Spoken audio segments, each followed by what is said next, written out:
If your house has grown too quiet, if the rooms that once held voices and laughter and the sound of someone calling your name now hold only the hum of the refrigerator and the ticking of a clock, tonight we sit with that silence together. And we explore a teaching that says the quiet is not what you lost, it is what you have been given. Tonight we will walk through some of the oldest and most comforting teachings in the Buddhist and Zen traditions. Teachings about solitude, about memory, about what happens when the noise of a full life finally settles and you are left with yourself. We will hear stories from many places and many centuries, from ancient monasteries in the mountains of China and Japan, from villages in Korea and the highlands of Scotland, from the dusty roads of India, where the Buddha himself walked alone under the stars. And through all of these stories runs a single thread, that the quiet house is not a punishment, it is an invitation. Before we begin, feel free to share in the comments what time it is, where you are, and where you are listening from tonight. You do not need to know anything about Buddhism to listen. You do not need to remember anything. You do not need to do anything at all. Just settle in wherever you are. Let your shoulders drop a little. Let your breathing slow. If your eyes are still open, you can close them whenever you like. There is nowhere to be and nothing to fix. Tonight the only thing asked of you is to rest. Thank you for joining us here at Moonlit Dharma. Let us begin. We begin where most quiet evenings begin, in a house that has grown still. There is a verse in the Dhammapada, one of the oldest collections of the Buddha's words, that goes like this: "He who sits alone, sleeps alone, and walks alone, who is strenuous and subdues himself alone, will find delight in the solitude of the forest." That is verse 305. And for most of us, hearing it for the first time, it sounds like a verse written for monks, for people who chose to be alone, not for someone who came home one evening and realized the house was empty. But the Buddha was not only speaking to monks. He was speaking to anyone who has ever stood in a doorway and noticed that the rooms ahead are quiet. Anyone who has ever made 2 cups of coffee out of habit and then stared at the second one, the one with a little sugar, the one no one will drink. Anyone who has ever heard the silence so clearly that even the ice maker dropping cubes into its tray made them flinch. There is a difference, the Buddha was saying, between loneliness and solitude. They live in the same house. They sleep in the same bed. They wear the same silence. But they are not the same thing. Loneliness is the feeling that something is missing. Solitude is the discovery that nothing is. The room is the same. The clock ticks the same way. The chair across from you is still empty. But somewhere between loneliness and solitude, something shifts. Not the room. The Pali word for this is Viveka. It is usually translated as seclusion, but that English word sounds cold, like a locked door. The original meaning is warmer than that. Viveka means a stepping apart, a gentle withdrawal, not from the world, but from the noise that keeps us from hearing clearly. The Buddhist teachers described 3 kinds of Viveka. The first is Kaya Viveka, the solitude of the body, simply being physically alone. The second is Chitta Viveka, the solitude of the mind, when the thoughts grow still even in a crowd. And the third is Upadhi Viveka, the letting go of the deep attachments that keep us restless. Tonight, we are starting with the first, the simplest, the one you may already know. The body, alone in a house, with no one else in it. Most of us were never taught how to be alone. We were taught to be needed. We were taught that a full house is a happy house, that silence is something to fill, that being alone on a Friday night or a Sunday morning means something has gone wrong. We filled our lives with noise, beautiful noise, the noise of children running down hallways, of someone calling from the kitchen, of a door opening and a voice saying, "I am home." And then one day, the noise stopped, not because anything went wrong, because life moved forward. The children grew. The partner left or passed, or simply was no longer there, and the house, which had been a living thing, became very, very still. If that is where you are tonight, you are not broken. You are simply in a room that has changed its shape. And tonight, we begin to learn its new acoustics. Let us explore a story about this. There was a woman who lived in a small wooden house near the coast. She had raised 3 daughters in that house. For nearly 30 years, the mornings had begun the same way, with footsteps, with cereal bowls clinking, with someone shouting that they were going to be late, with the coffee maker gurgling, while she packed lunches and brushed hair and answered questions. She had already answered the night before. Then one September, the youngest daughter left for college. The woman drove home from the campus, with the windows down and the radio off. She pulled into the driveway. She sat in the car for a long time. When she finally went inside, the house was so quiet she could hear the clock in the hallway, the one she had not noticed in years. She walked into the kitchen. She reached for the coffee filters, and without thinking, she set up the machine for 2 cups. She had always made 2. One for herself, black, one for whichever daughter was up first, with milk and too much sugar. She stood there looking at the second cup for a long time. The evening before, her youngest had called from the dorm. "Mom, it is so weird here. I do not know anyone." The woman had said all the right things. "You will be fine. Give it a week. Call me any time." But after she hung up, she sat on the edge of the bed and thought, "I do not know anyone here either. Not anymore. Not in this quiet." That first morning, she drank both cups of coffee. The second one was too sweet. She drank it anyway, slowly, watching the light come through the kitchen window. She noticed things she had never noticed before. The way the light hit the counter at that hour. The sound of birds outside, which she had never heard, over the morning chaos. The way the house breathed. Quietly, like something resting. She did not stop being lonely that morning. But something very small shifted. She stopped fighting the silence. And when she stopped fighting it, the silence changed shape. It was no longer the absence of her daughters. It was the presence of something she had not had in 30 years. Space. Room to hear herself think. Room to sit with a cup of coffee and not be needed by anyone for a few minutes. Room to simply be. She would later tell a friend, "It took me a month before I stopped making 2 cups. But it only took that one morning to realize the quiet was not going to kill me." There is a small thing hidden in that story that is easy to miss. The woman did not fix anything that morning. She did not call a friend.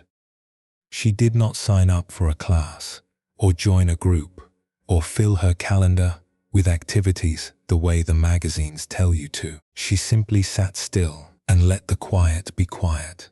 And in that sitting still, something inside her, some tightly wound spring that had been coiled for 30 years, began to loosen. Not all at once, just a little, just enough. The Buddhist teachers would recognize what happened to her. They would say she touched, without knowing its name, the first layer of Viveka.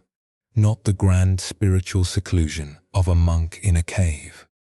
Just the ordinary human experience of being in a room with no one else and discovering that the room does not collapse, that you do not collapse, that the walls hold, that the light still comes through the window, that the coffee, even the too sweet one, still tastes like something. This is worth saying clearly, because most of us carry an unspoken belief that solitude is something to be endured, not enjoyed. We think of it as a waiting room, a place you pass through until someone arrives, until the phone rings, until the next visit, the next holiday, the next reason to set the table for more than one. But the verse in the Dhammapada does not describe solitude as a waiting room. It describes it as a forest, a place with its own life, its own sounds, its own kind of beauty, a place where delight is possible, not despite being alone. Because of it, that is what the old verse was pointing toward.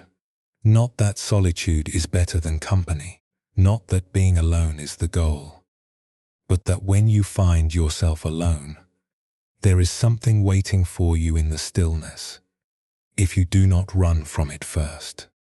The woman in the coastal house experienced what the Buddhist teachers call kaya viveka, the solitude of the body. She was simply, physically alone. And she discovered something that monks have known for 25 centuries. That physical aloneness, stripped of the fear we layer on top of it, is often just quiet. And quiet, once you stop treating it as a threat, can become a kind of company.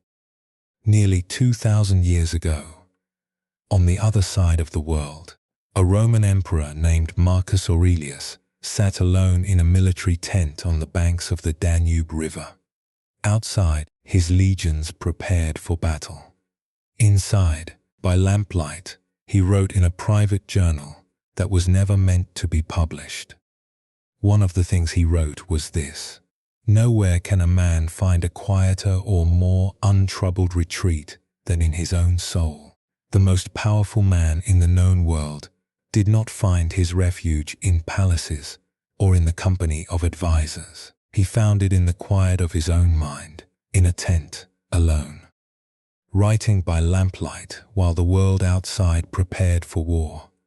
It is a strange comfort, but a real one, that the need for silence, the pull towards solitude, is not a modern affliction. It is not something that happens only to women whose children have grown, or to widows sitting in houses that have grown too large. It is something that human beings have felt for as long as there have been human beings. And some of the wisest among us, across every culture and every century, have said the same thing. The quiet is not the enemy. The quiet is where you finally hear clearly. There is an older story still, one that takes us back more than 2,500 years, to a kingdom in northern India, to a palace filled with music and silk and servants, and every comfort a young man could imagine. The prince's name was Siddhartha. He had a wife he loved, a newborn son, a father who adored him. Rooms filled with flowers and dancers and the sound of fountains. Every door in the palace was designed to keep the world's suffering out and the world's pleasures in. And yet, one night he stood up. He walked past the sleeping guards. He looked at his wife and his infant son one last time.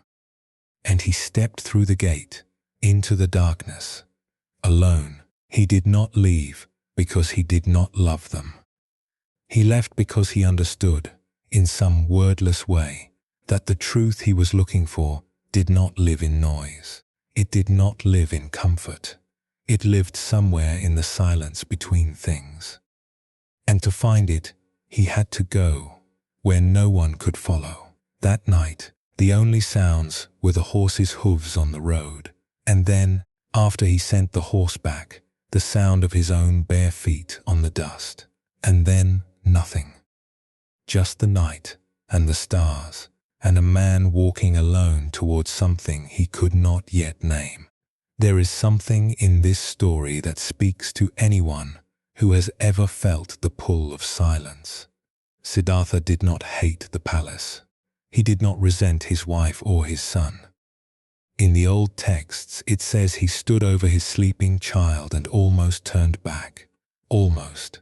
But he knew, the way you sometimes know things without words, that the noise of the palace was not keeping him safe. It was keeping him from seeing clearly. The laughter, the music, the constant company, all of it was a kind of beautiful fog. And through the fog, he could not see what was real. Most of us do not leave palaces. Most of us do not choose our solitude. It arrives. It arrives when the last child closes the front door. It arrives when the other side of the bed goes cold. It arrives when the friend you used to call every evening does not answer anymore. But the question the Buddha's story raises is this: what if the silence that arrives uninvited carries the same possibility as the silence he went looking for? What if the empty room is not a loss, but a clearing where something true can finally grow? In the Kaggavisana Sutta, one of the oldest poems in the Buddhist tradition, the Buddha offers this image. Wander alone, like the rhinoceros horn. It sounds severe. It sounds like a command to cut yourself off from everyone. But the teachers who have studied this verse for centuries say it means something gentler. It means learn to walk through the world without leaning, not without love. Without leaning, there is a difference. You can love your children with your whole heart and still stand on your own feet. You can miss someone every single day and still find that the ground beneath you holds. Every great turning point in the Buddha's life happened in solitude. He left the palace alone. He sat under the Bodhi tree alone. He found the truth alone. Not because people are unnecessary, but because some things can only be heard when the room is very, very quiet. The woman in the coastal house and the prince who became the Buddha are separated by 2,500 years, by oceans, by language, by everything that makes two lives different. But they share one discovery, that the moment you stop running from the silence stops chasing you. And what remains is not emptiness, it is space. And space, it turns out, is something you have needed for a very long time. In Buddhist understanding, this is one of the most misunderstood aspects of the teaching. When the Buddha praised solitude, he was not saying that people do not matter. He was not saying that love is a mistake or that family is a distraction. He was saying something far more practical. He was saying that when the house grows quiet, and it will grow quiet, because that is what houses do, you have two choices. You can spend your energy trying to make it loud again, or you can learn to listen to what the quiet has to say, and the quiet has quite a lot to say if you let it. It says, you are still here. After everything, after the raising and the caring and the giving and the losing, you are still here. Your heart is still beating. Your lungs are still filling. The morning light still reaches your kitchen window. And you, the person who spent decades making sure everyone else was fed and safe and loved, you are still worth sitting with. You are still worth a slow cup of coffee and a moment of peace. That is what Viveka really means. Not the cold seclusion of someone who has given up on the world, but the warm, steady recognition that you are enough company for yourself. That the person sitting in that quiet kitchen, watching the light change, hearing the birds for the first time in 30 years, that person is someone worth knowing, someone worth being alone with. Most of us fill the quiet because we are afraid of what it will say. We turn on the television, not because we want to watch, but because we want sound. We scroll through our phones not because we are looking for something, but because the silence in the room feels too large. Someone once wrote that the silence of living alone is not the absence of noise. It is a big white cloud of nothingness that fills every inch and pushes against the walls and ceilings. That is how it feels at first. Like a pressure, like something that wants something from you. Someone once described the experience of prolonged solitude this way. She said, "You know it has been too long when your face has been still for 24 or maybe 48 hours because no one has spoken to you. Not a cashier, not a neighbor, not a voice on the phone. And you realize that the muscles in your face, the ones that smile or frown or react to another person's words, have not moved. That is a particular kind of quiet. It lives not just in the house but in the body.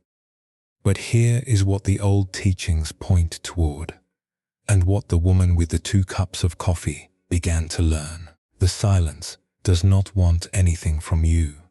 It is not waiting for you to fill it.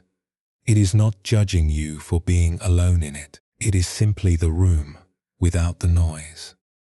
And the room without the noise is still your room, your house, your life, just quieter. And in that quieter version, you might hear things you have not heard in years. The birds outside, your own breathing, the sound of your own heart, still beating, still keeping you company, still doing its quiet, faithful work. Think about your own life for a moment. Think about the last time you were truly alone in your house and did not reach for the remote, the phone, the radio, anything to fill the air with sound. For most of us, that moment is rare. We have become so accustomed to noise that silence feels like a malfunction, like something is broken. The television is off. Someone should fix that. The house is too quiet. Something must be wrong. But nothing is wrong. The house is simply doing what houses do when the people in them grow still. It is holding space. It is waiting. Not for someone to arrive, but for you to notice that you are already there. So here is something simple to carry with you tonight. If the quiet feels too large, do not fill it. Just notice it. Sit with it, the way you would sit with an old friend who does not need you to talk. The quiet is not the absence of something. It is the presence of space. Space you have not had in a very long time, and you are allowed to rest in it. Let us pause here for a moment. Take a slow, deep breath. Notice how you are feeling right now. Let the breath come in gently. Let it go. There is no rush. When you are ready, we will continue together. In the next chapter, we will sit with a quieter moment still. The first cup of tea in the morning. The small ritual of tending to yourself when no one else is watching. But for now, just breathe. You are exactly where you need to be. The next morning begins the way all mornings do when you live alone. No alarm, or maybe an alarm you no longer need because your body wakes at the same hour it always has.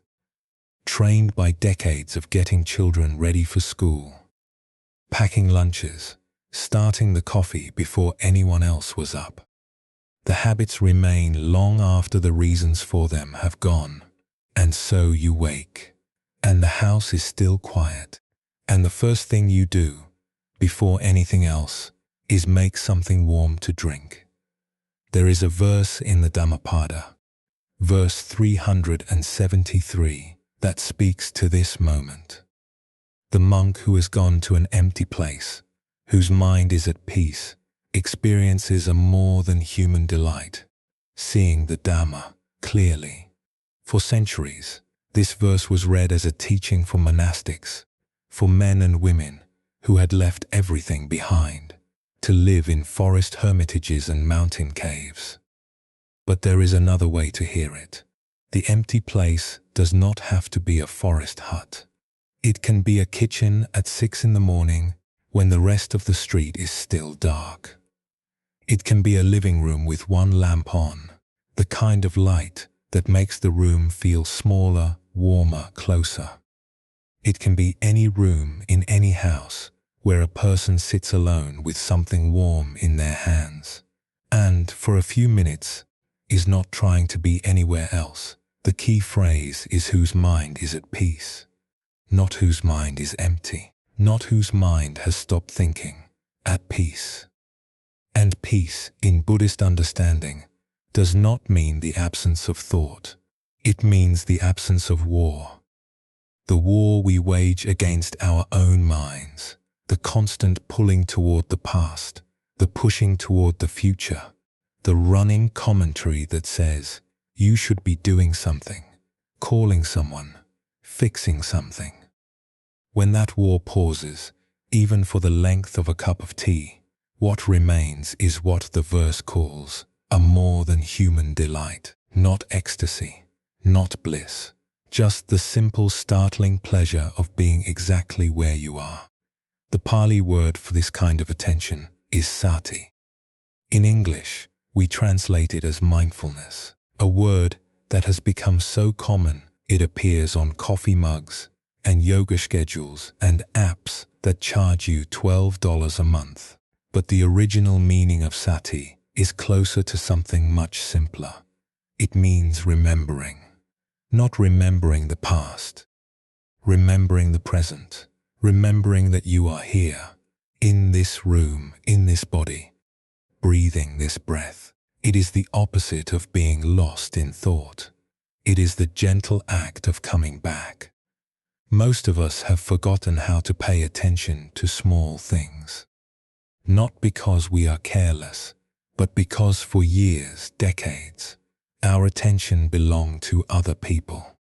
When you are raising children, your ears are tuned to their sounds, their cries, their laughter, their footsteps on the stairs.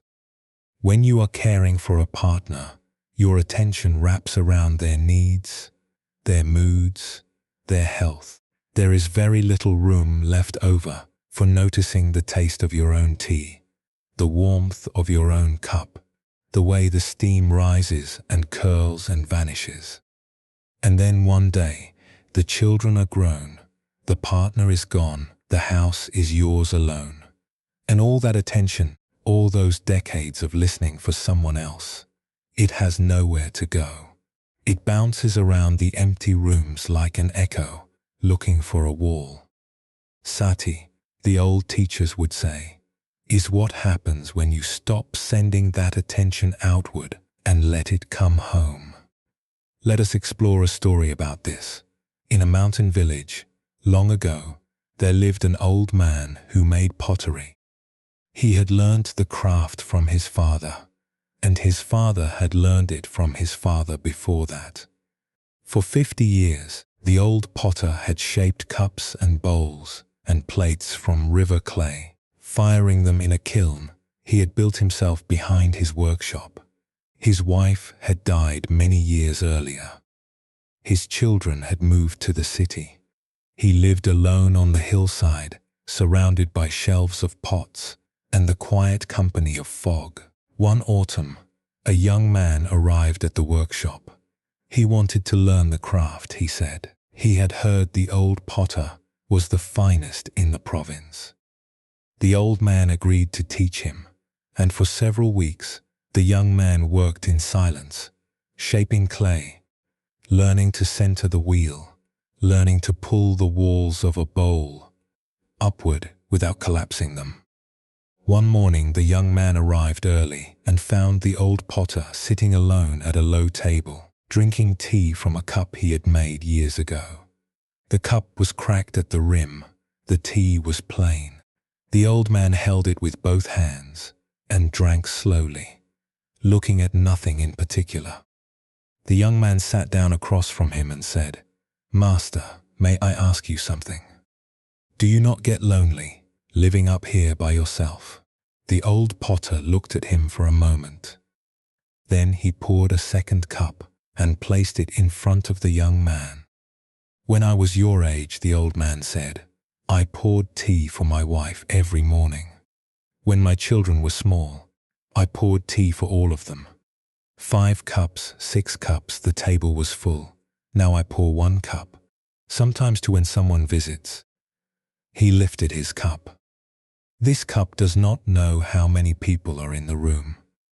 It holds the same tea whether I drink it alone or with 5 others. The warmth is the same.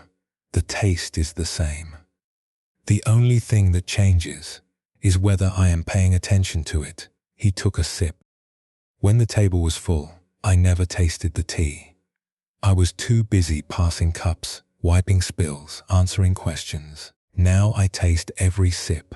That is not loneliness. That is the first time in 50 years I have actually been present for my own tea. The young man held his cup a little differently after that. What the old potter was pointing toward, without using any Buddhist terminology, is the heart of what sati means in daily life. You do not need to sit cross-legged on a cushion. You do not need to close your eyes or count your breaths or follow a guided meditation.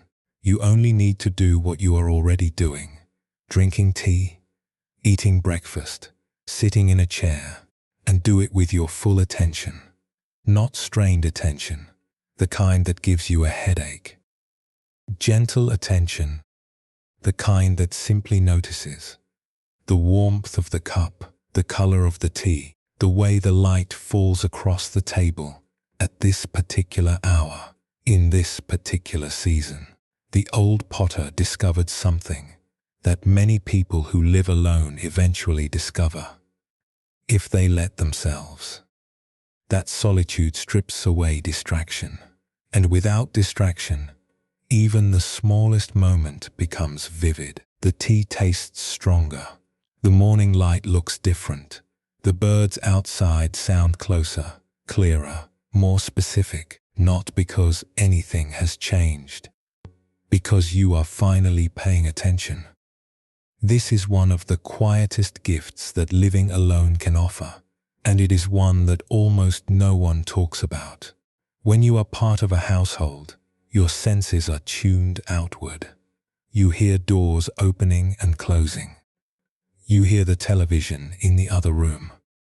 You hear someone loading the dishwasher or talking on the phone. Your attention is distributed across a dozen small channels, all of them necessary, all of them pulling you away from the thing directly in front of you. But when the house empties, all of those channels go silent, and the attention that was scattered across them returns to you. It pools, it gathers, and suddenly, a cup of tea, a thing you have had 10,000 times without thinking, becomes a small event. You notice the color of it. You notice the way it cools. You notice that the cup you are holding was a gift from someone years ago, and you cannot remember the last time you looked at it closely enough to see the pattern along the rim. The Buddhist teachers called this kind of noticing bare attention. Not attention dressed up with commentary and judgment, just attention, bare, direct, open.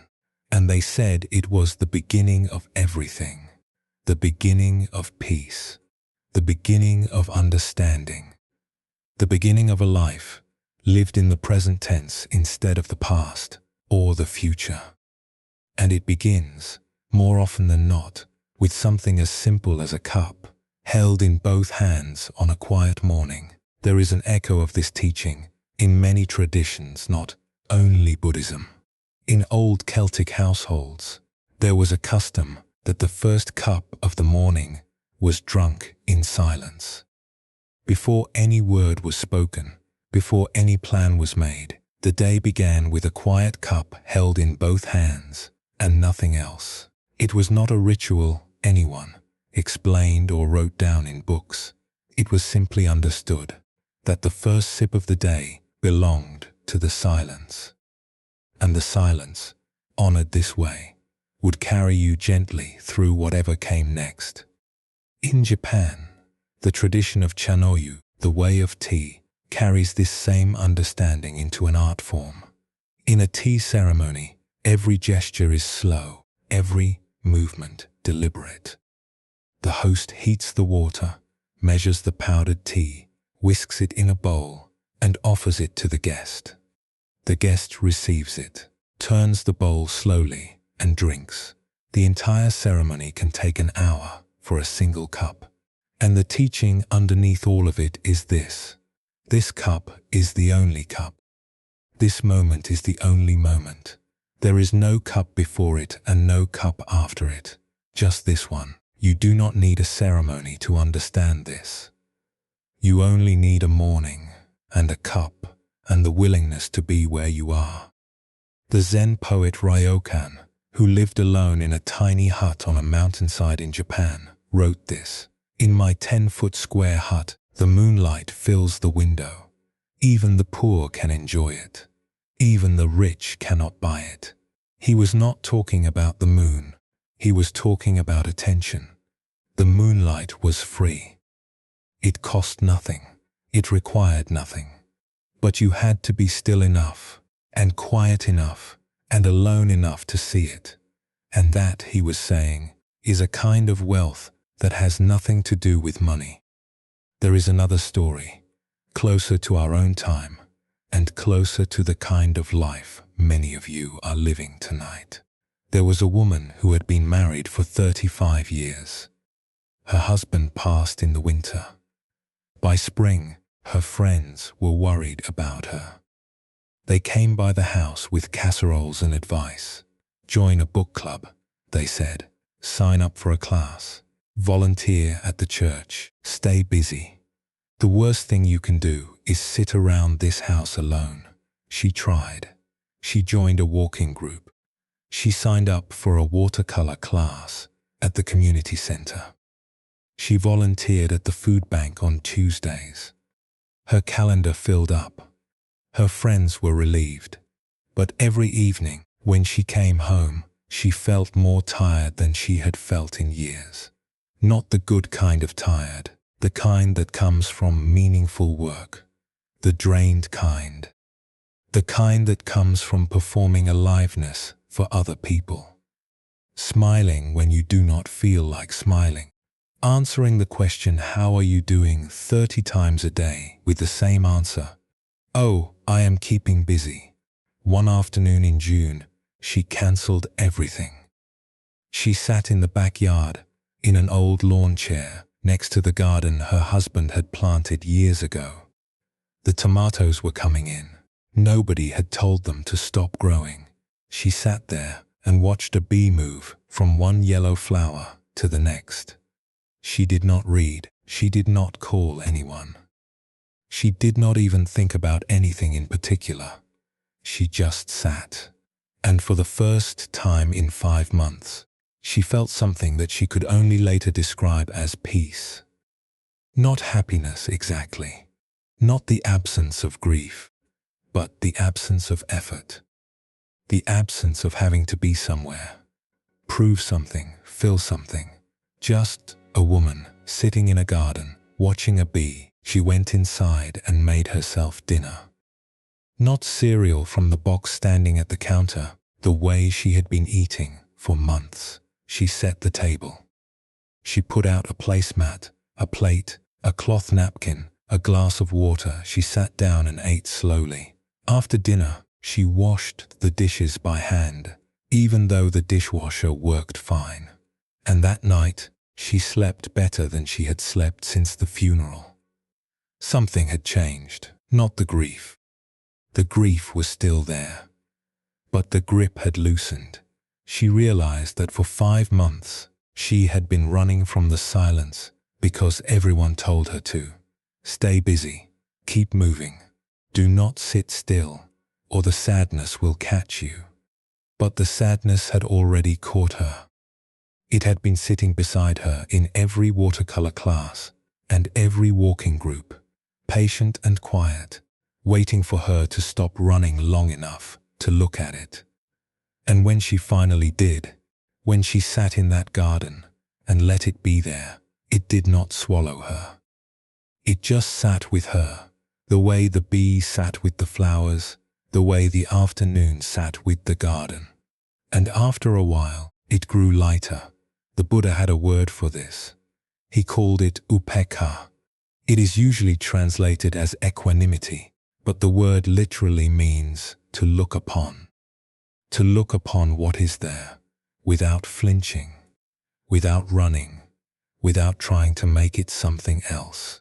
The woman in the garden did not fix her grief that afternoon.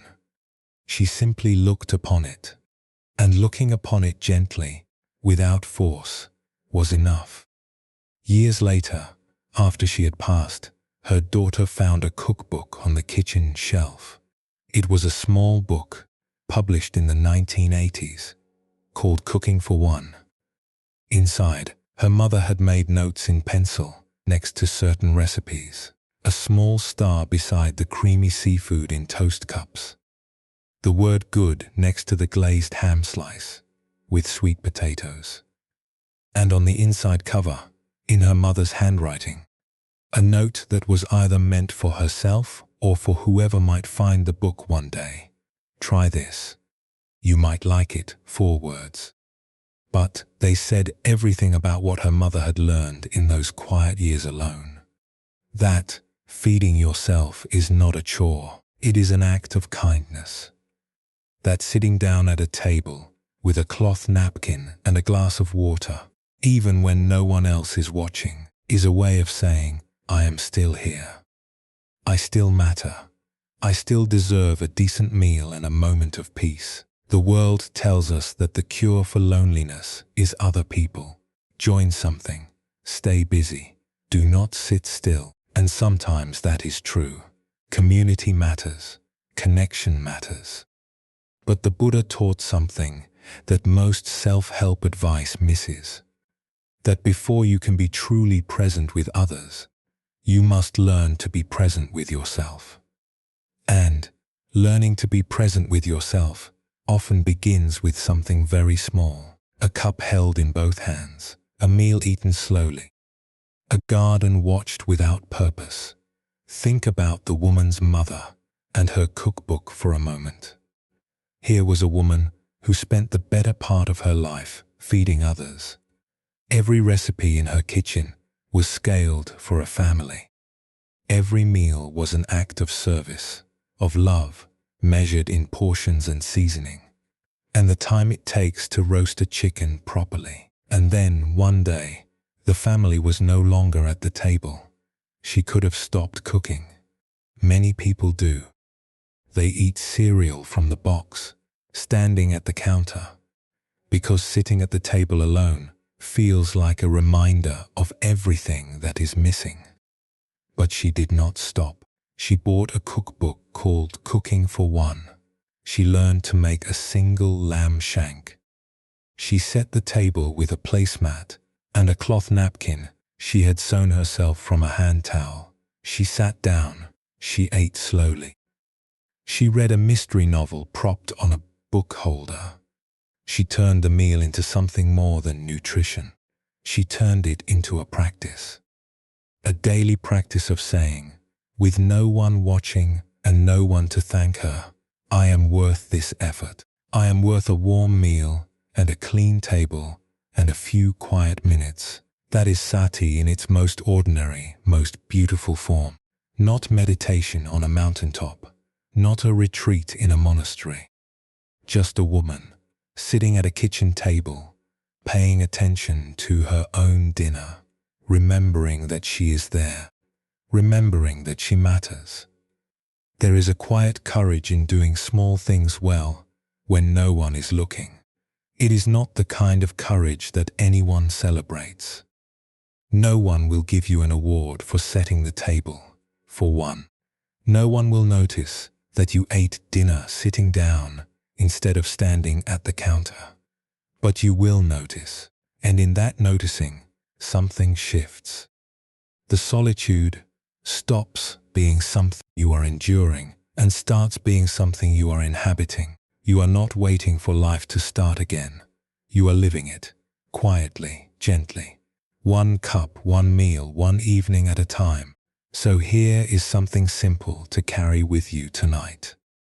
Tomorrow morning, whatever you drink first, hold it with both hands. Feel the warmth move through the ceramic and into your palms. Do not think about the day ahead. Do not reach for the phone. Just feel the cup. Notice the steam.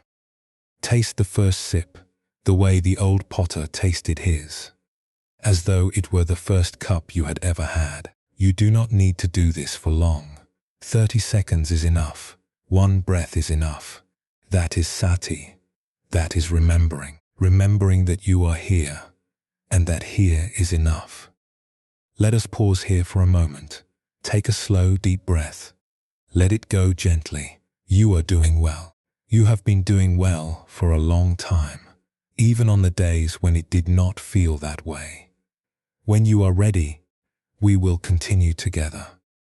In the next chapter, we will walk through the rooms of the house and sit with something many of you know well, the objects that hold our memories, the chair that still belongs to someone who is no longer here, the shelf that carries more weight than wood and glass. But for now, rest here. The morning is quiet, and the tea is still warm. After the tea is finished and the cup is washed and set to dry, you move through the house. And this is where the quiet changes, because a quiet kitchen is one thing.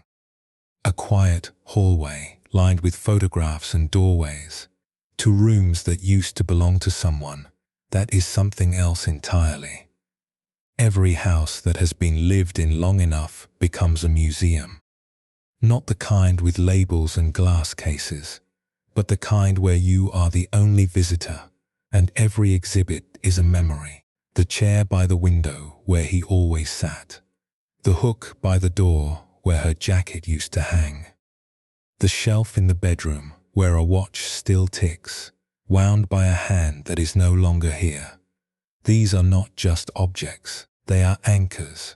They hold us to people and to versions of ourselves that no longer exist in the present tense. And the question that Buddhist teaching raises, gently, without judgment, is this: how do we hold on to what we love without being held prisoner by it? There is a verse in the Dhammapada, verse 277, that says, "All conditioned things are impermanent." When one sees this with wisdom, one is weary of suffering. This is the path of purification. It is one of the most quoted verses in all of Buddhism, and for good reason. But it is also one of the most misunderstood. When people hear all things are impermanent, they sometimes think it means do not get attached, do not love, do not care. If everything passes, why bother holding on to anything? But that is not what the Buddha meant. He was not saying stop loving. He was saying stop gripping. There is a difference between holding something and gripping it. When you hold a bird in your open palm, the bird can stay or go. When you grip a bird in your fist, you crush the thing you are trying to keep. The Buddhist word for this gripping is upadana. It means clinging, grasping, holding on so tightly that your knuckles turn white. And the suffering it creates is not the suffering of loss. It is the suffering of refusing to let loss be what it is. There is an old Sufi teaching that says the human heart is like a guest house. Every morning a new arrival, a joy, a sorrow, a memory of something that happened years ago, a flash of regret, a moment of unexpected tenderness. The teaching says welcome them all. Do not block the door. Do not pull them inside and lock it behind them either. Let them come. Let them sit with you. And when they are ready, let them go.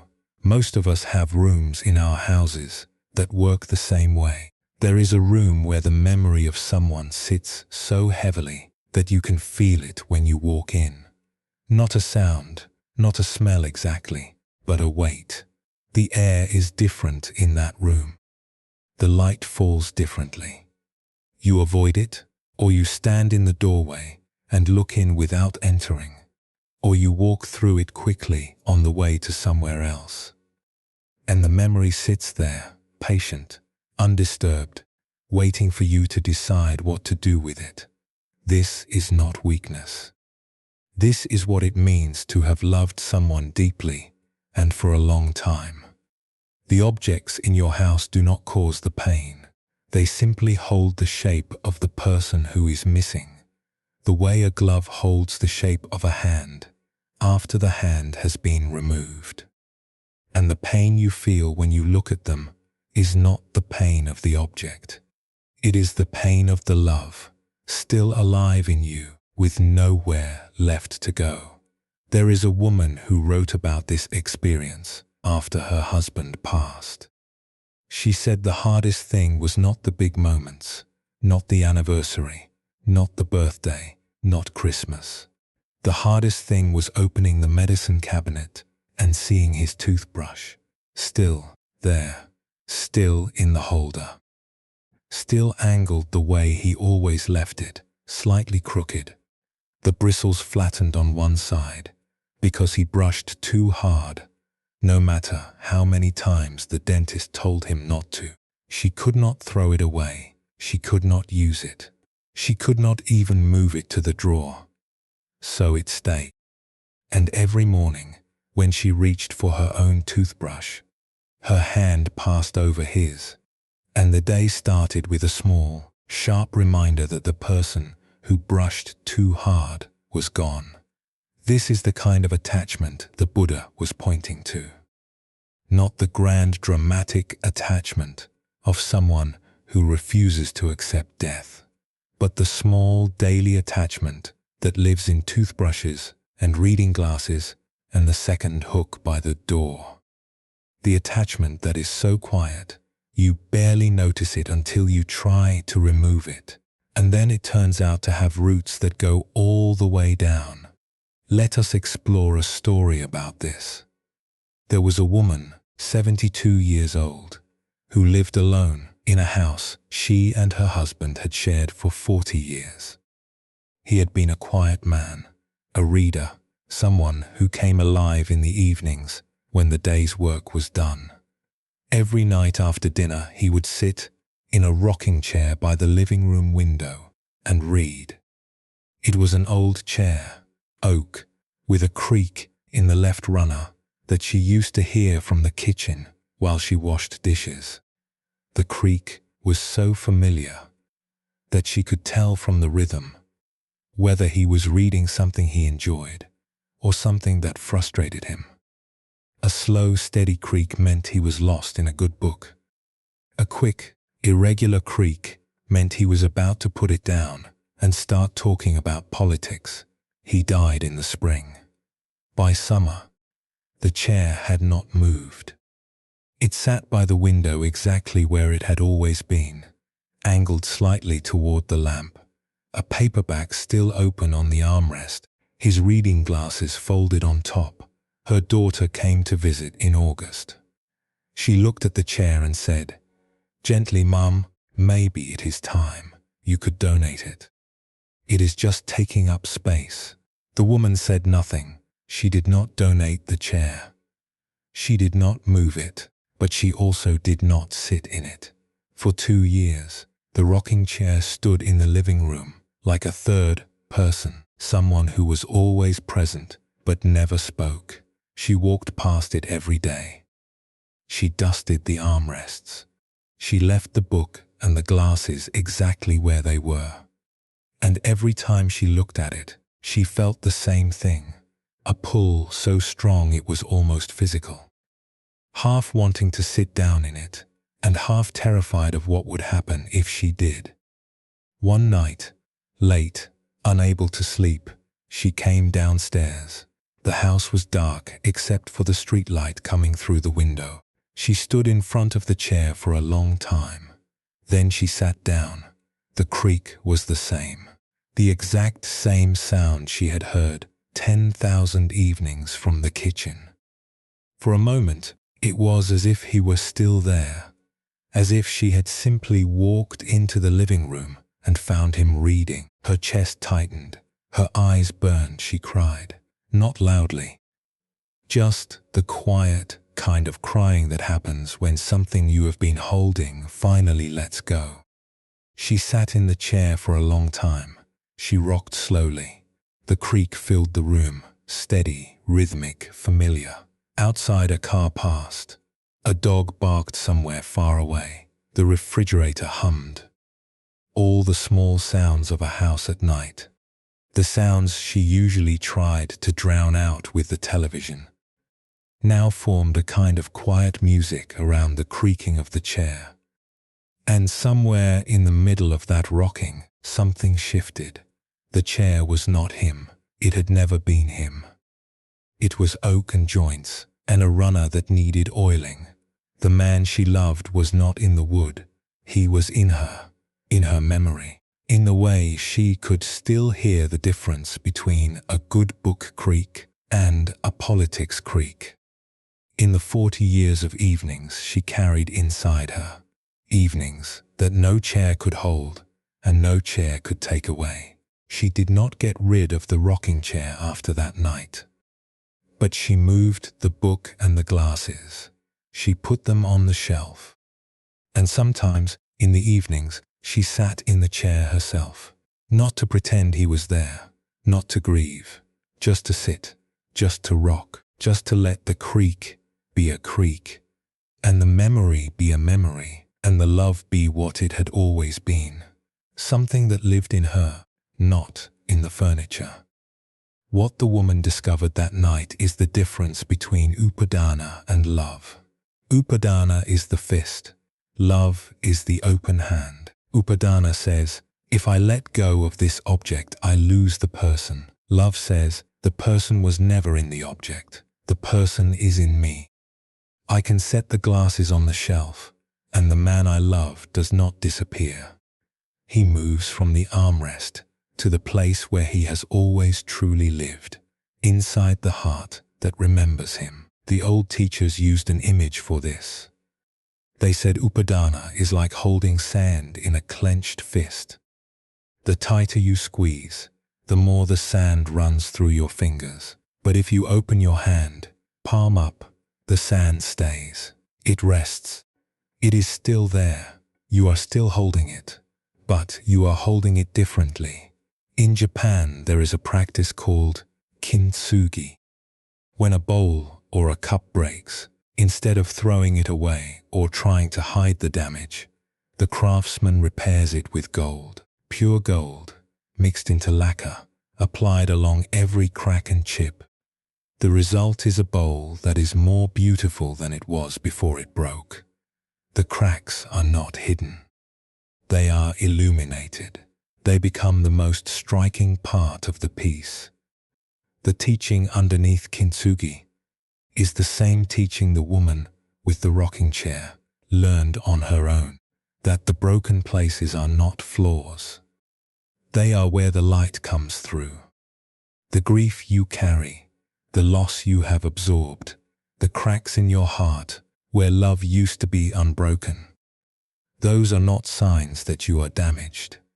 They are signs that you have lived, that you have loved deeply enough to break, and that the breaking did not destroy you. It made you someone who carries gold in her cracks, even if no one else can see it. If you look at a Kintsugi bowl long enough, you begin to notice something. The gold does not try to hide the crack. It follows it exactly. Every jagged line, every fork, every place where the break was messiest, the gold traces it faithfully. It does not say, this should not have happened. It says, this happened, and look what it became. That is the closest thing to a philosophy of grief. that I have ever found in a craft.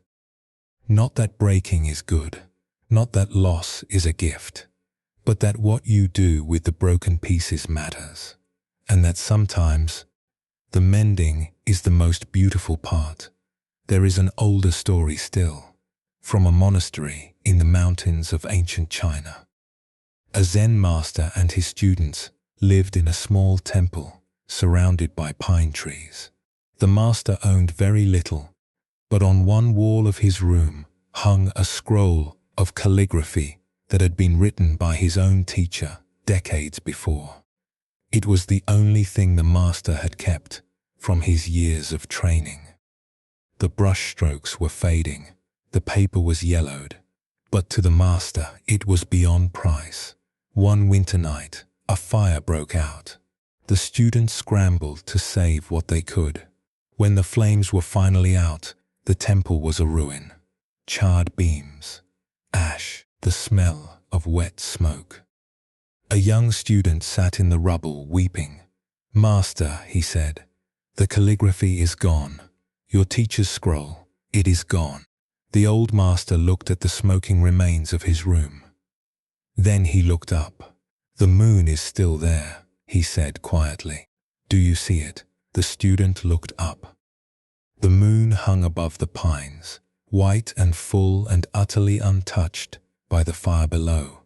"The scroll was paper," the master said. "My teacher's wisdom is not in the paper. It is in what he taught me. And what he taught me is in what I teach you. The fire cannot reach that. Nothing can." The young student stared at the moon for a long time. He did not stop crying. But something in the crying changed. It was no longer the crying of someone who has lost everything. It was the crying of someone who has just realized that the thing he thought he lost was never in danger. The wisdom, the teaching, the love of his master's master, all of it was still there. The fire had only burned the container. The contents were untouched.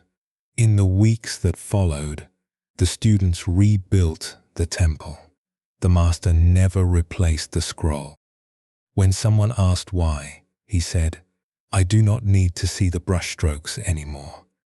I carry them in my hand every time I write. They are both speaking, the woman with the rocking chair and the old master in the ash, about the same thing, that the most precious things we carry are not things at all. They are understandings, they are ways of seeing. They are the love that shaped us, and the lessons we absorbed, and the sound of a voice that we can still hear if we close our eyes. Not because the voice is still in the room, but because it is still in us." The Stoic philosopher Epictetus, writing in Rome nearly 2,000 years ago, put it this way: "It is not things that disturb us, but our judgments about things." He was not being cold. He was being precise. The rocking chair is a rocking chair. The scroll is a scroll. The empty closet that still smells faintly of someone's perfume is a closet. What disturbs us is the story we attach to these objects, the story that says, "Without this thing, I lose the person." But you do not lose the person when you set the object down. You only change the way you carry them. From the hand to the heart, from the shelf to the memory, from the object that can break or burn, or be given away to the place inside you that nothing can reach. Think about your own house for a moment. Think about the objects in it that carry more weight than their size would suggest. A photograph on the mantel, a scarf in the closet, a pair of shoes by the door that no one will wear again. Each one of these objects is a doorway, and behind each doorway is a person, a moment, a version of your life that still feels real, even though it has passed. The teaching does not say close the doors. It does not say throw away the shoes. It says notice that the doorway and the thing behind it are different. The shoe is leather and thread. The love is something else entirely. And the love does not need the shoe to survive. It never did. There is a gentleness in this teaching that is easy to miss. The Buddha was not asking anyone to stop feeling. He was asking them to feel more accurately. To notice the difference between the pain of love and the pain of grasping. The pain of love is clean. It aches, but it does not imprison.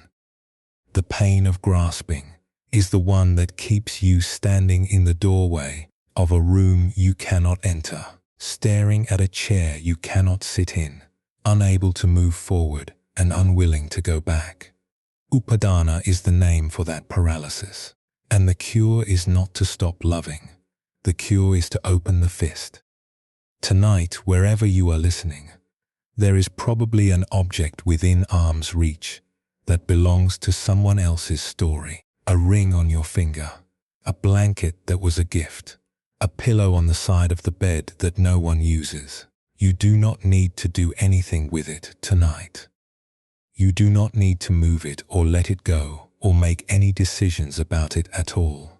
Just know that the love it represents is safe. It is safe because it is inside you, not inside the object, and nothing in the world, not fire, not time, not a daughter's well-meaning suggestion, can take it from there.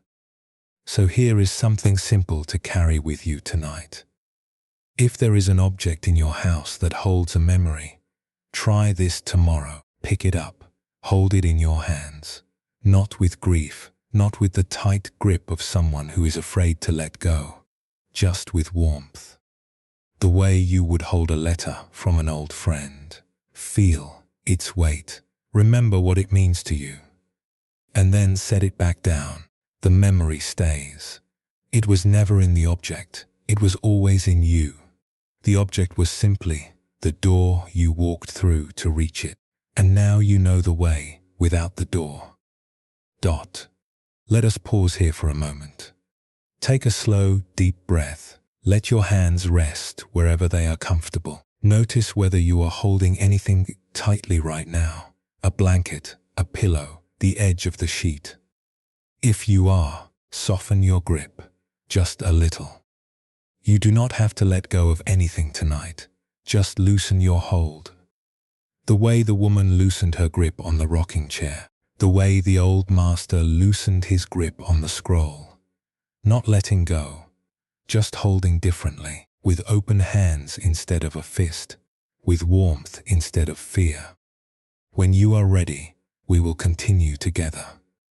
In the next chapter, we will sit down at the table and talk about something many of you know well, the quiet act of feeding yourself when there is no one else to feed. It is a smaller story than grief and memory. But sometimes the smallest acts of kindness, the ones we show ourselves when no one is watching, are the ones that matter most. But for now, just breathe. You are safe here. The memories are safe too. They are right where you left them, inside you, where they have always been.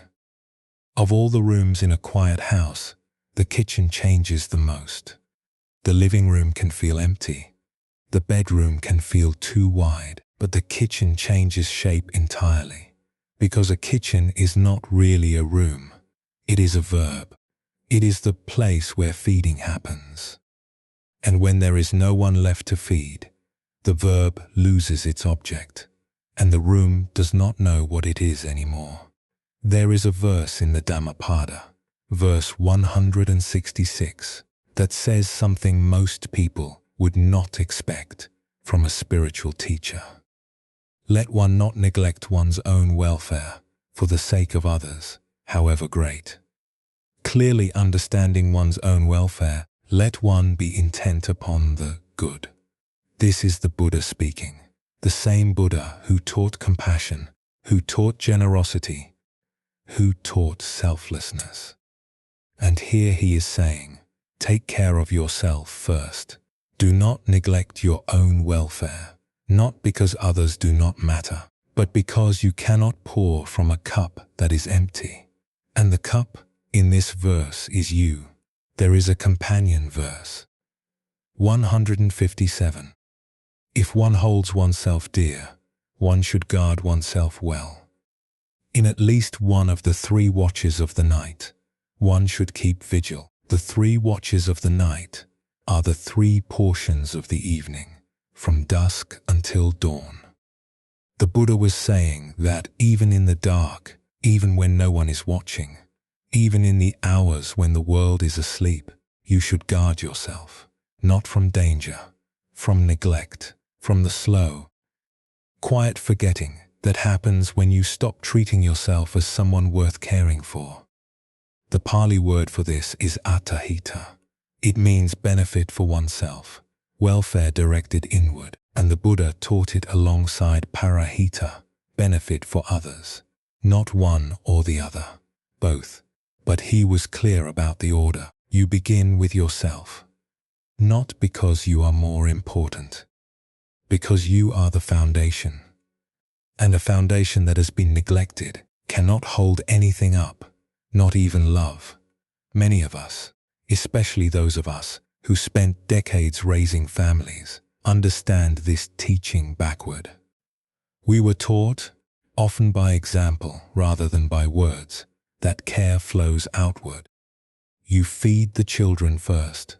You make sure everyone has what they need before you sit down. You eat the burned piece of toast so no one else has to. You stay up late finishing the laundry. You cancel the appointment because someone else needs the car. You take the smallest portion at dinner and say you are not that hungry, even when you are. You wear the coat with the broken zipper all winter because the children need new shoes. You learn, over the years, to make yourself smaller, quieter, less in need. And none of this is wrong. It is love in its most practical, unglamorous form. But somewhere along the way, the outward flow becomes so habitual that you forget it is supposed to come back.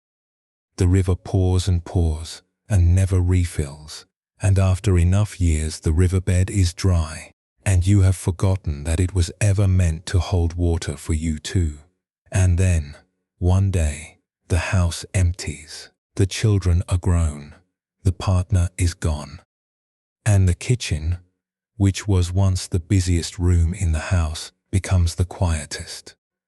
And you discover something that no one warned you about, that feeding yourself, just yourself, with care and attention, is one of the hardest things you have ever done. Not because cooking is difficult, because the act of preparing a meal for one person requires you to believe, deep down, that one person is worth the effort, and that one person is you. Let us explore a story about this. In a neighborhood on the outskirts of a small Korean city, there lived a woman who had spent 40 years feeding a family of 5, her husband, her mother-in-law, her 3 sons. Every morning she rose before dawn to prepare rice and soup and side dishes. Every evening she stood at the stove for an hour, sometimes longer, making the kind of meals that filled the kitchen with steam, and the house with the smell of garlic and sesame oil and slow-simmered broth. Cooking was not something she did. It was something she was. It was how she said I love you in a culture where those words were rarely spoken aloud. Her mother-in-law passed first, then her husband. Then one by one her sons moved to Seoul, to Busan, to a city in Japan. The house emptied the way houses do, not all at once, but in stages, each departure leaving the table a little smaller. For a while, she kept cooking the same portions. She would make a full pot of kimchi jjigae and eat from it for 3 days. But the food tasted different when no one else was eating it.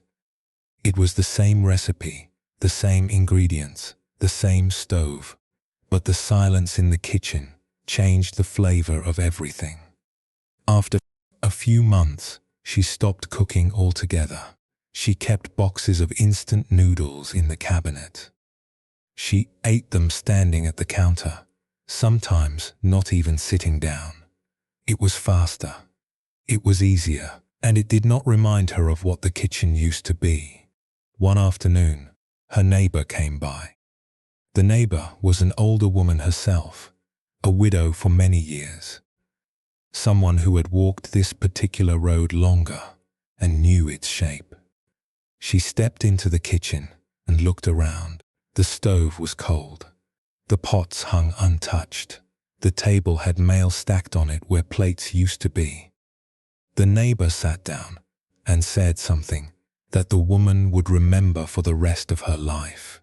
"Cooking for one is harder than cooking for five," she said.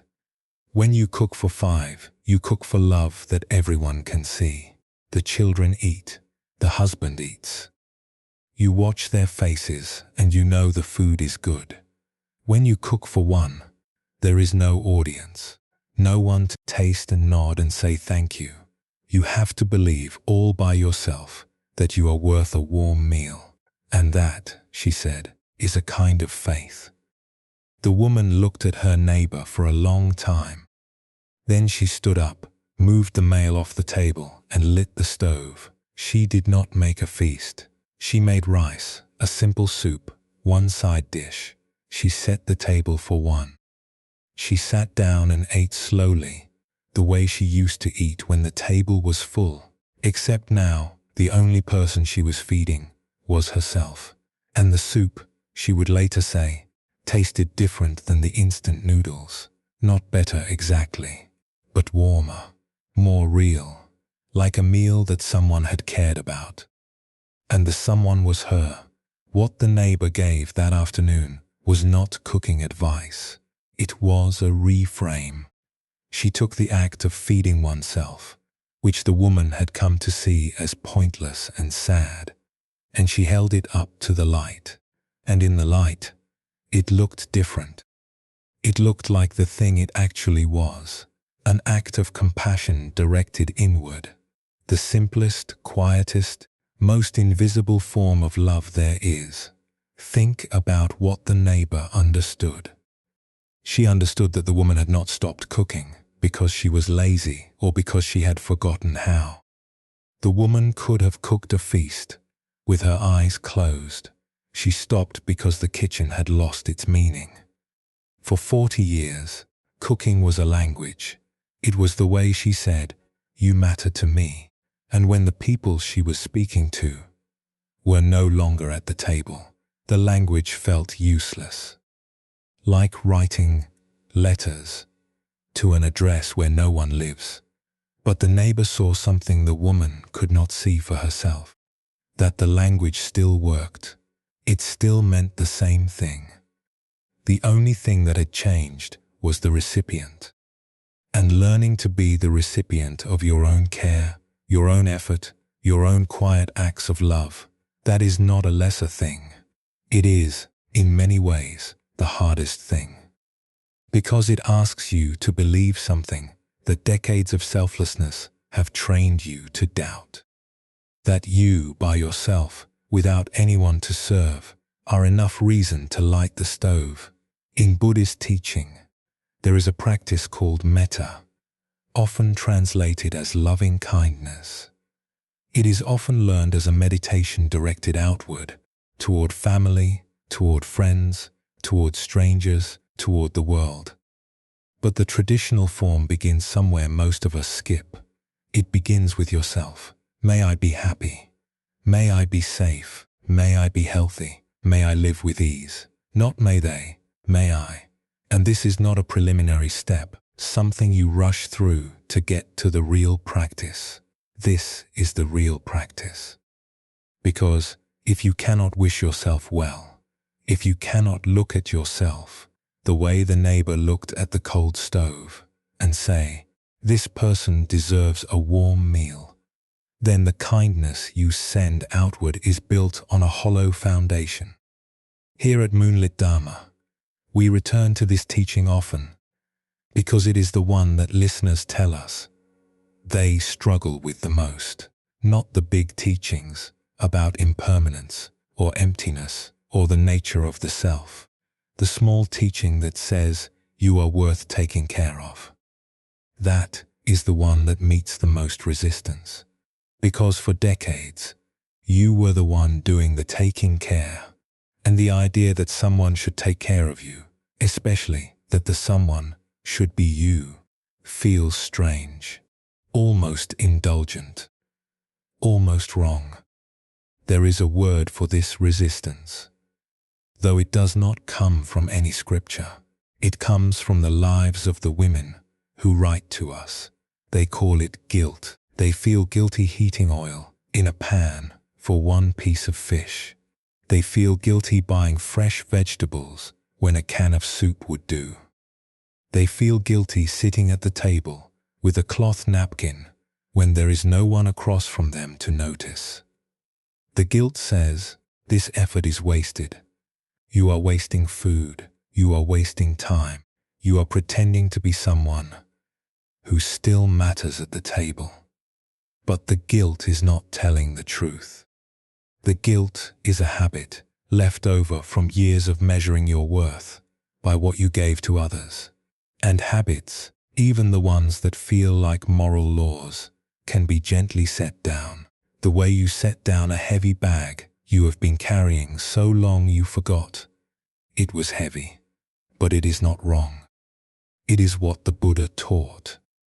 Let one not neglect one's own welfare. On some of the smaller islands in Polynesia, there is a tradition that has been passed down through generations. When a woman of a certain age comes to live alone, after her children have scattered and her husband has passed, the community does not pity her.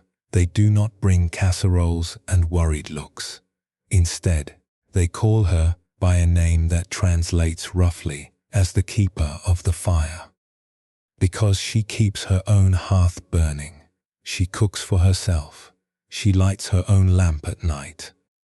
And the glow from her window, seen from across the water, reminds the rest of the village that a fire kept for one person is still a fire. It still warms. It still lights. It still says, someone lives here. Someone is tending to this life.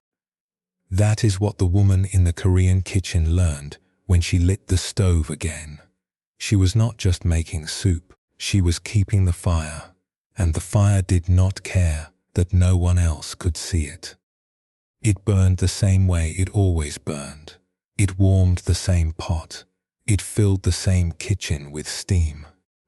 The only difference was that the woman standing at the stove was no longer invisible to herself. She had become, for the first time in 40 years, someone she was willing to cook for. There is a quiet power in that shift. It does not announce itself. No one claps when you sit down at the table with a real plate instead of eating crackers over the sink. No one notices when you buy the good bread instead of the one on sale. But you notice. And the noticing changes something inside you. It says, I am still here. I still deserve warmth. I still deserve a meal that someone cared about. And the someone who cares is the same person who has always cared. It is you. It was always you. You just forgot to include yourself on the list. There is a story from the life of the Buddha himself that carries this same teaching in a way that has echoed through 25 centuries. After leaving the palace, the young Siddhartha spent 6 years as a wandering ascetic. He fasted until his ribs showed through his skin. He slept on thorns. He held his breath until he fainted. He believed, as many teachers of his time believed, that the path to truth ran through the punishment of the body. That the less you cared for yourself, the closer you came to wisdom. 5 companions practiced alongside him. They admired his discipline, his endurance, his willingness to push past every limit the body offered. They believed he would be the first among them to reach the truth. But one day, after nearly dying from starvation, Siddhartha accepted a bowl of rice porridge from a young woman named Sujata. He sat by a river and ate it slowly. The warmth spread through his body. His hands stopped shaking. His vision cleared. And in that moment, he understood something that changed the entire direction of his search. That starving the body did not free the mind. That punishing yourself was not a path to anything except more punishment. That the truth he was looking for would not be found by someone too weak to sit upright. His 5 companions saw him eating and turned away in disgust. They thought he had given up. They thought he had chosen comfort over discipline. They left him alone by the river and walked away without looking back. He was completely alone now. No teacher, no companions, no audience. Just a man by a river with a warm bowl and a body that had almost forgotten what nourishment felt like. That night, he walked to a fig tree, sat down beneath it, and made a vow not to rise until he had found the truth. And he found it, alone, with a body that had been fed, cared for, tended to. The first act of his awakening was not a grand renunciation. It was a bowl of rice porridge. It was the decision to care for himself. It was the quiet, unglamorous choice to eat. The bowl of rice porridge is one of the most important details in the entire story of the Buddha, because it says something that the ascetics of his time, and many people in our time, do not want to hear. That caring for yourself is not a distraction from the path. It is the path. That the body you live in, the one that gets hungry and tired and cold, deserves kindness, and the person best positioned to give it that kindness, especially when the house is quiet and no one else is watching, is you. Think about that for a moment. The most important spiritual breakthrough in the history of Buddhism was made possible by a bowl of porridge, not by years of fasting, not by sleeping on thorns, by eating, by the simple, ordinary act of feeding a body that was hungry. There is something in this detail that speaks directly to anyone who has ever felt guilty for taking care of themselves. The Buddha did not earn his awakening through suffering. He earned it by stopping the suffering he was inflicting on himself. He earned it by accepting kindness, by sitting by a river and letting a warm meal do what warm meals do, which is to say, I am still alive, and being alive deserves this care. If the Buddha himself needed to eat before he could awaken, then surely setting the table for one and sitting down to a warm meal is not a small thing. It is the foundation of everything that comes after. One woman who listens to this channel wrote to us and said, I started with eggs, just eggs, scrambled with a little butter on a real plate. I sat at the table and I ate them slowly, and I cried because it had been 2 years since I sat at that table for a meal. 2 years of standing at the counter. 2 years of telling myself it was not worth the trouble. And the eggs were the first time I'd said to myself, out loud, in the empty kitchen, you are worth the trouble. She did not know the word atahita. She did not know the Dhammapada. But she knew, in the way the body knows before the mind catches up, that sitting down to eat was not about food. It was about deciding that she still counted. So here is something simple to carry with you tonight. Tomorrow, prepare one meal with the same care you would prepare it for someone you love. It does not need to be elaborate. It can be soup and bread. It can be eggs and toast, but set a place. Use a real plate, not a paper one. Sit down at the table. Eat slowly. You are not eating alone. You are eating with yourself. And that is a kind of company worth keeping. That is the keeper of the fire, tending to the only flame she has been asked to tend. And that flame quiet as it is enough. Let us pause here for a moment. Take a slow, deep breath. If you are hungry right now, that is all right. Just notice it. If you are warm, notice that too. Your body has been carrying you through this life for a long time, through the raising and the feeding and the giving and the losing. It has earned its rest. It has earned its kindness. When you are ready, we will continue together. In the next chapter, we will step outside, to the porch, or the garden, or whatever quiet place you go when the afternoon grows long. We will sit with the silence that lives between things, the kind of silence the Japanese call ma, the space that holds everything together. But for now, rest. The fire is still burning. You are the one who lit it, and that is enough. If your house has a porch, or a step, or even a window that opens wide enough to lean against, you already know what the afternoon does to the light. It softens.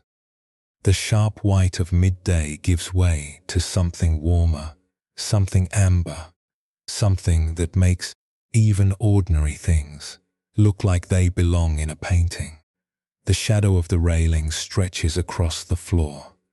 The trees stop looking like trees and start looking like shapes, and the air changes. Not cooler exactly, just slower, as if the day itself has taken a breath and is holding it gently before letting it go. There is a verse in the Dhammapada, verse 385, that speaks to this kind of moment. For whom there is neither this shore, nor the other shore, nor both, who is free from fear and unbound, that one I call a holy one. It sounds like a verse about monks or saints or people who have spent decades in meditation. But listen to it again, neither this shore nor the other shore. Not here and not there, not past and not future, just the place in between, the place where the afternoon sits, the place where you sit, on the porch, in the fading light, not going anywhere, not coming from anywhere, just here. In Japanese, there is a word for this in-between place. The word is ma. It is written with a single character, gan, and it means space, or gap, or pause. But ma is not empty space. It is not the absence of something. It is the presence of nothing, which is a very different thing. A room with no furniture is not empty in the sense of ma. A pause between two notes in a piece of music, that is ma. The silence between two sentences in a conversation, the silence where understanding lives, that is ma. The space between the last exhale and the next inhale, that is ma too. It is the space that holds everything together by not being anything itself.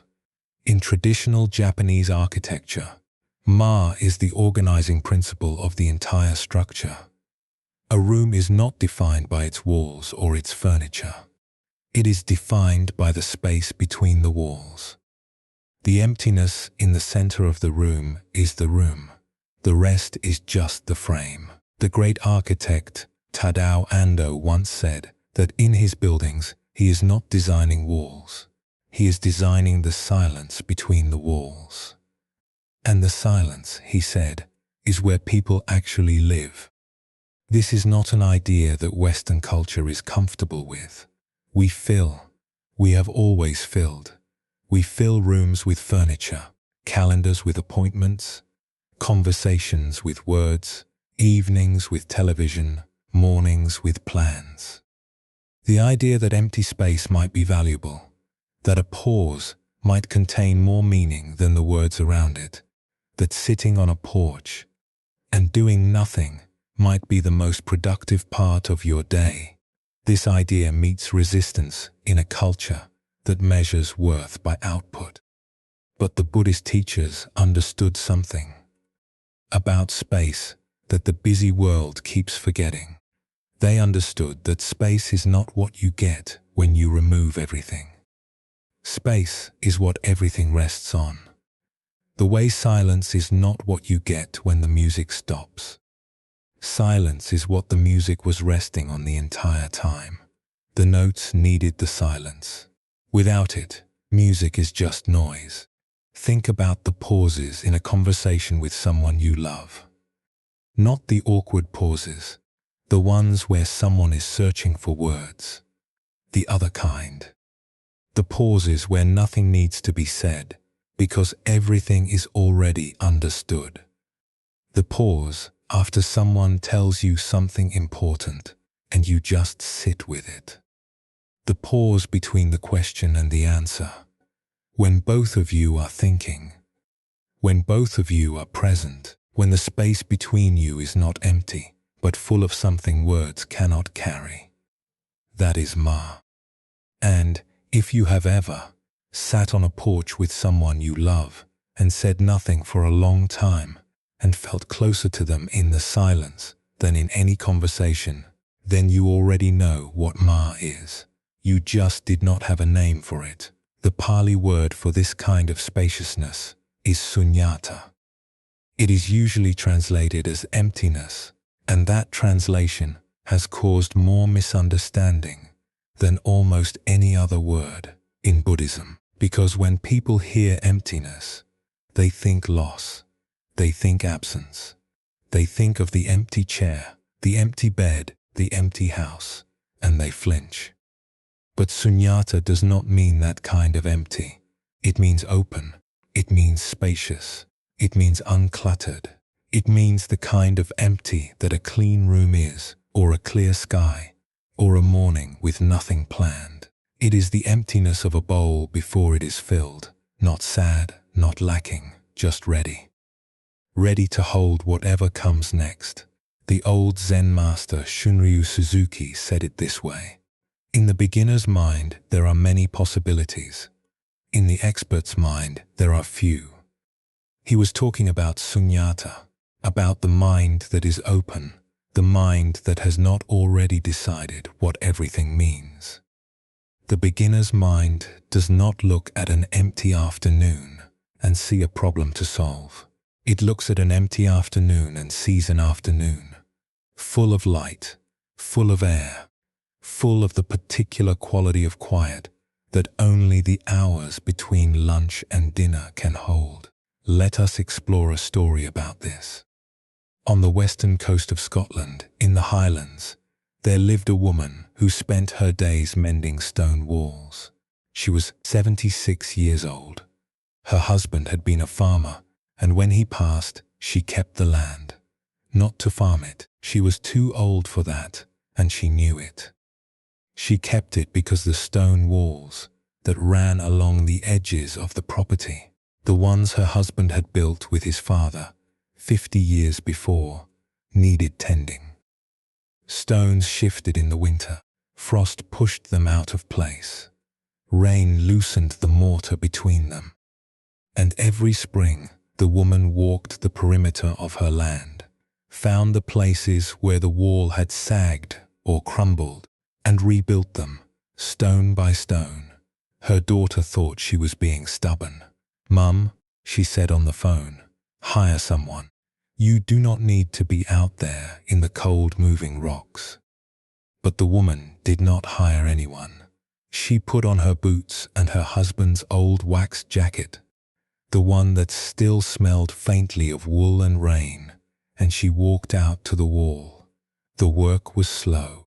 She could manage perhaps 10 feet in a morning. Each stone had to be turned in the hands, examined, tested for fit. Some stones were flat and wide and sat easily. Others were round and uncooperative, and had to be wedged into place with smaller stones underneath. She did not use mortar. Her husband had not used mortar. The stones held each other, up by their weight and their shape, and the care of the hands that placed them. She did not listen to music or talk on the phone while she worked. She listened to the wind coming off the water. She listened to the sheep in the far field. She listened to the sound the stones made when she set them down, a dull, solid sound like a word spoken in a language she did not need to translate. One afternoon, a neighbor stopped by. He watched her for a while from the road. Then he called out, "Margaret, what do you do out here all day?" She set a stone into place and stood up slowly. "I listen to the wall," she said. He laughed, but she was not joking. She meant it. The wall told her where it needed repair. The gap between two stones told her what shape the next stone should be. The lean of a section told her where the weight had shifted. She was not building. She was listening. And the listening, she would tell you if you asked, was the best part of her day. Not because it was productive. Not because the wall needed to be perfect. Because in those hours, kneeling in the grass with cold hands and a sore back, she was nowhere else. Her mind was not in the past, remembering her husband. It was not in the future, worrying about the winter. It was right here, in the gap between two stones, in the weight of the rock in her hands, in the sound it made when it found its place. That is Ma, not the concept, the experience, the moment when the space between things becomes the thing itself. When the gap in the wall is not a problem, but an invitation. When the silence of the afternoon is not something to fill, but something to rest inside. Her daughter came to visit one weekend in October. She walked out to the wall and stood watching her mother work for a while. Then she said, "Mum, why do you not just let it fall? It is only a wall." The woman placed a stone and pressed it firm. Then she looked up. "It is not only a wall," she said. "It is where I go when I need to be somewhere." The daughter did not understand right away. But later, standing in the kitchen, making tea, while her mother came in from the field, she noticed something she had not noticed before. Her mother's face was calm, not the calm of someone who has given up, the calm of someone who has been somewhere quiet and come back rested. The kind of calm you used to see in people who had just come home from church, or from a long walk by the water, or from sitting with a friend who did not need you to talk. The woman with the stone wall discovered what Zen practitioners spend years trying to learn on the meditation cushion. That presence is not something you achieve. It is something you fall into, the way you fall into a gap in a wall, the way you fall into the silence between two breaths. You do not need to try. You only need to stop doing everything else. The great Zen teacher Dogen, writing in 13th century Japan, said something that has puzzled students for 800 years. He said, "To study the self is to forget the self. To forget the self is to be enlightened by all things." It sounds like a riddle, but the woman with the stone wall understood it without knowing his name. When she knelt at the wall, she forgot herself, not in the sense of losing consciousness, in the sense of losing the self-consciousness that usually stands between us and the world. The voice that says, "What am I doing? Why am I here? Is this a waste of time? What would people think?" That voice went quiet, and in the quiet, the world rushed in. The wind, the sheep, the weight of the stone, the color of the lichen on its surface, green and gray and faintly gold. All of it vivid and close and real. The way the world is when you stop narrating it and simply let it be. There is another story, older and gentler still. The Zen monk Ryokan lived alone in a small hut at the foot of Mount Kugami in Japan. He owned almost nothing: a robe, a bowl, a few books of poetry. He spent his days walking, writing poems, and playing with the children of the village, who loved him because he was the only adult who seemed to have nothing more important to do than play. One evening, Ryokan returned to his hut to find that a thief had come while he was out. The thief had taken everything: the robe, the bowl, the books. The hut was bare. Ryokan stood in the doorway and looked at the empty room. Then he looked out the window. The moon hung above the mountain, white and full. He sat down and wrote a poem. The thief left it behind. The moon, at the window, that is all the poem says. And it is everything. The thief took the things. He could not take the moon. He could not take the evening. He could not take the silence of the hut, which was the same silence whether the bowl was there or not. Ryokan looked at what was missing, and then he looked at what remained.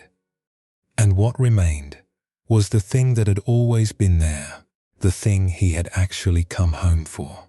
Not the robe, not the bowl, the quiet, the evening light, the moon, which no one can steal because no one can own it. This is sunyata in its most distilled form, not the emptiness of loss, the emptiness of freedom.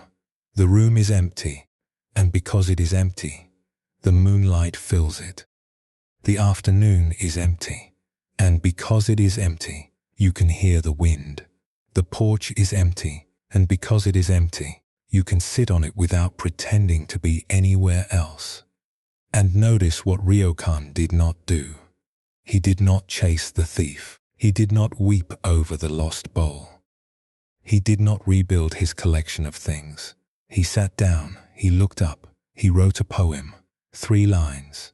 And in those 3 lines, he said everything the Buddhist teachers have been saying for 2,500 years. That what you truly have cannot be taken. That what can be taken was never truly yours. That the moon, the silence, the evening air, these are the things you actually own, and they were never in danger. Think about the porches and the garden chairs and the front steps of the houses you have known. Think about the afternoons you spent on them, not doing anything, just sitting, just watching the street, just letting the hours pass. Those afternoons probably felt like nothing at the time, like waiting, like the empty space between the things that mattered. But looking back, those might be the hours you remember most clearly. The light, the air, the particular sound the wind made through the hedge, the neighbor's dog walking past, the slow, quiet feeling of being alive without having to prove it. That is what the Japanese call ma. And it is what the Buddha was pointing toward when he spoke of the one who stands on neither shore, not lost, not arrived, just present, just here, in the space between one breath and the next, in the light between afternoon and evening, in the pause that holds everything together. There is a reason the afternoon is the time of day when this teaching arrives most naturally. The morning has its tasks. The evening has its rituals. But the afternoon, especially for those of us who live alone, the afternoon is the unscripted hour. It is the hour that no one is expecting anything from you. No meals to prepare for others. No phone calls that cannot wait. No obligations pressing at the edges of the hour. Just the light, changing slowly on the wall. Just the sound of the house settling, the way houses do when the warmth of the day starts to cool. Just you in a chair with nothing to do and nowhere to go. And that is not a failure. That is not a sign that your life has lost its purpose. That is the space. That is the ma. That is the gap in the wall where the next stone has not yet been placed. And the gap is not a flaw. It is a rest. It is a breath. It is the place where the wall pauses before it continues. And you sitting in that pause are not waiting for the wall to be finished. You are part of the wall. You are part of the pause. You are the gap and the stone and the hand that places them both. One listener wrote to us and said, I used to dread 3 o'clock. That was the hour when the house felt the largest. The morning had shape, she said. Coffee, a walk, maybe some errands. But 3 o'clock was the hour when there was nothing left to do, and the evening had not yet begun. So I would turn on the television, just for the sound, just to fill the room. And then one afternoon the power went out, and I sat in the quiet, and I listened to the rain on the roof. And I realized that 3 o'clock was not the loneliest hour. It was the quietest hour, and I had been running from it for 2 years.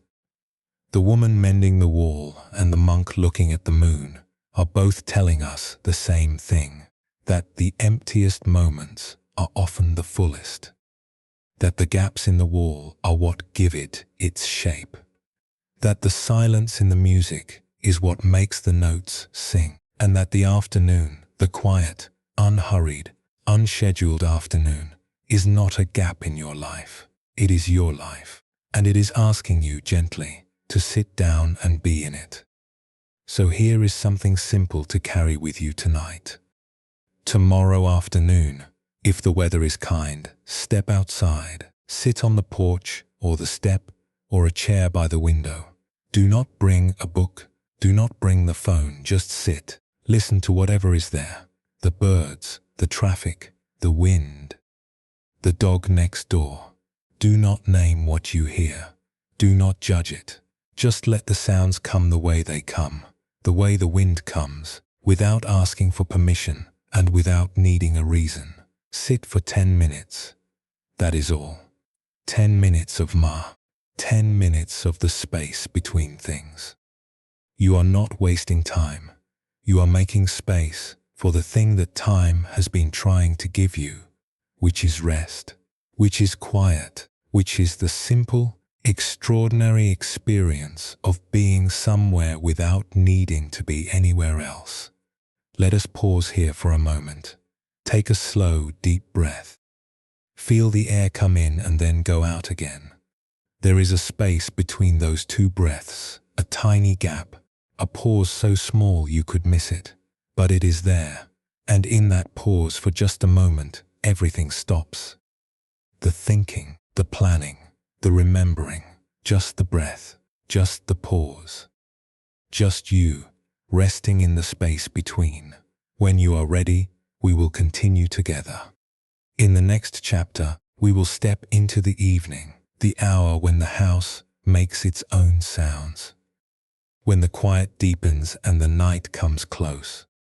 We will sit with what the old teachers called the wisdom of the dark hours, the kind of knowing that only comes when the lights are low and the world is still. But for now, rest here, in the gap, in the pause, in the space where nothing needs to happen. That is enough. The evening comes slowly when you live alone. It does not arrive the way it used to, announced by the sound of a car pulling into the driveway, a door opening, a voice calling from the hallway. It comes the way the tide comes, quietly, by degrees. The light in the window changes from gold to grey. The shadows in the corners of the room grow longer, then deeper, then still. And at some point, without anyone marking the moment, the day becomes the night, and the house, which was quiet before, becomes something else, not louder, but more present, more awake in its own way. You know the sounds. The creak of the floorboard in the hallway, the one that has always creaked, the one you stopped noticing 20 years ago when the house was full. The tick of the pipes cooling after the heat shuts off. The settling of the walls, a faint groan, almost like breathing, that old houses make when the temperature drops. The refrigerator humming, stopping, humming again. The wind pressing against the windows. These are the sounds of a house at night. And when you are the only person in it, they sound different. They sound closer. They sound like they are speaking to you. There is a verse in the Dhammapada verse 387, that carries the feeling of this hour. The sun shines by day, the moon lights up the night, the warrior shines in armor, the Holy One shines in meditation, but the Buddha shines resplendent all day and all night. Read it slowly. The verse is not comparing the Buddha to the sun or the moon. It is saying something about continuity. The sun only works during the day. The moon only works at night. But there is a kind of light that does not depend on the hour, a kind of awareness, a kind of presence that shines whether the room is bright or dark, whether the house is full or empty, whether the night is gentle or long. The Pali word for this steady, quiet presence is muni. It is usually translated as sage, but the root of the word is silence. A muni is not someone who knows the most or speaks the loudest. A muni is someone who has learned to be still. Someone who can sit in a dark room and not reach for the light switch. Not because the dark does not matter, but because the dark is not the enemy. The dark is just the night doing what the night does. And the person sitting in it, breathing, listening, and still awake, still here, that person is the light the verse is talking about. There is an old Irish idea about the night that comes from a tradition much older than Christianity. The Irish called certain places thin places, locations where the boundary between this world and whatever lies beyond it is especially narrow. A hilltop at dusk, a shoreline where the fog rolls in, a churchyard at midnight. In these places, the old ones said, you could feel the other world pressing close, not threatening, not frightening, just near, just present. Just on the other side of something you could not quite see. The night, in this tradition, is itself a thin place, not a place on a map, but a place in time.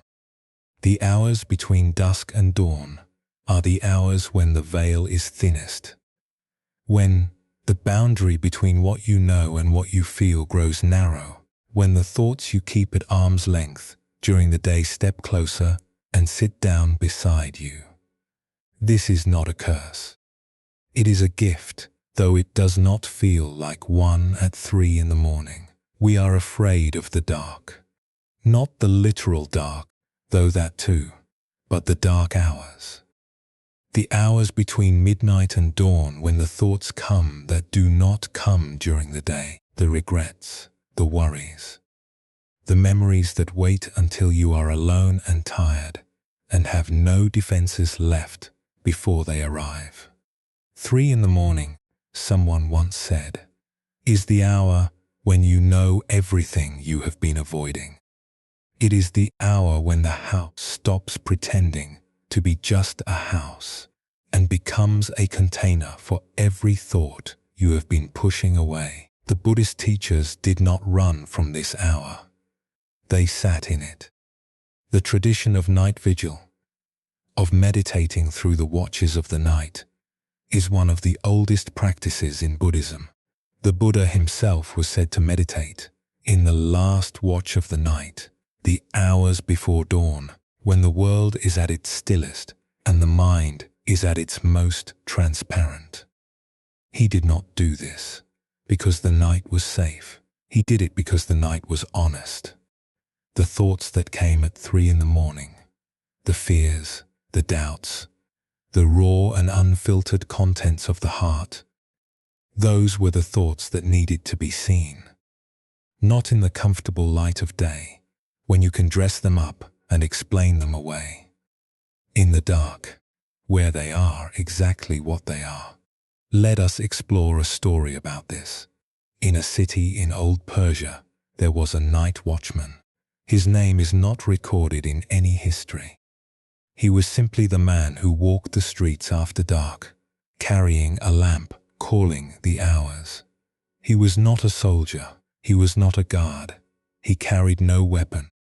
Just a small oil lamp, no bigger than his fist, and a voice that rang through the empty streets at intervals, calling out the time, so that anyone awake in the dark would know how far the night had come and how far it had left to go.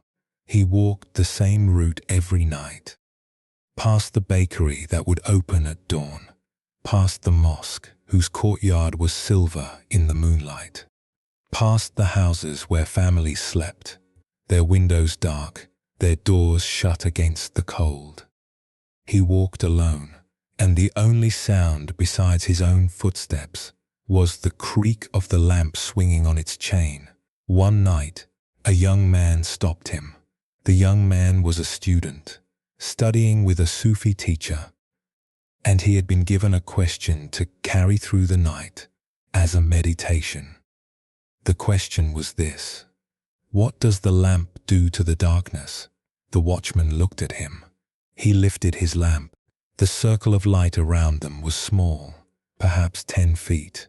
Beyond it, the street stretched away into solid black. Look, the watchman said. The lamp does not push the darkness away. It does not fight the darkness. It walks with the darkness. The darkness is still there. All of it. Every corner, every alley, every shadow. The lamp does not change that. It only changes what I can see. And what I can see is enough. Enough to take the next step. Enough to know where I am. I do not need to see the whole street. I only need to see where my foot is about to land. The student stood in the small circle of light and thought about this for a long time. Then he asked, "Are you not afraid? Walking alone all night?" The watchman smiled. "I am never alone," he said. "I have the lamp. I have the streets. I have the sound of my own footsteps, which have kept me company for 30 years. And I have the dark itself, which is the oldest companion any of us will ever have. We are born from it, we return to it. And in between, it walks beside us every night, patient, faithful, asking nothing. Why would I be afraid of something that has never left me?" What the watchman understood, without any formal training or any scripture to guide him, is what the Buddhist teachers called the middle way of awareness. You do not need to illuminate everything.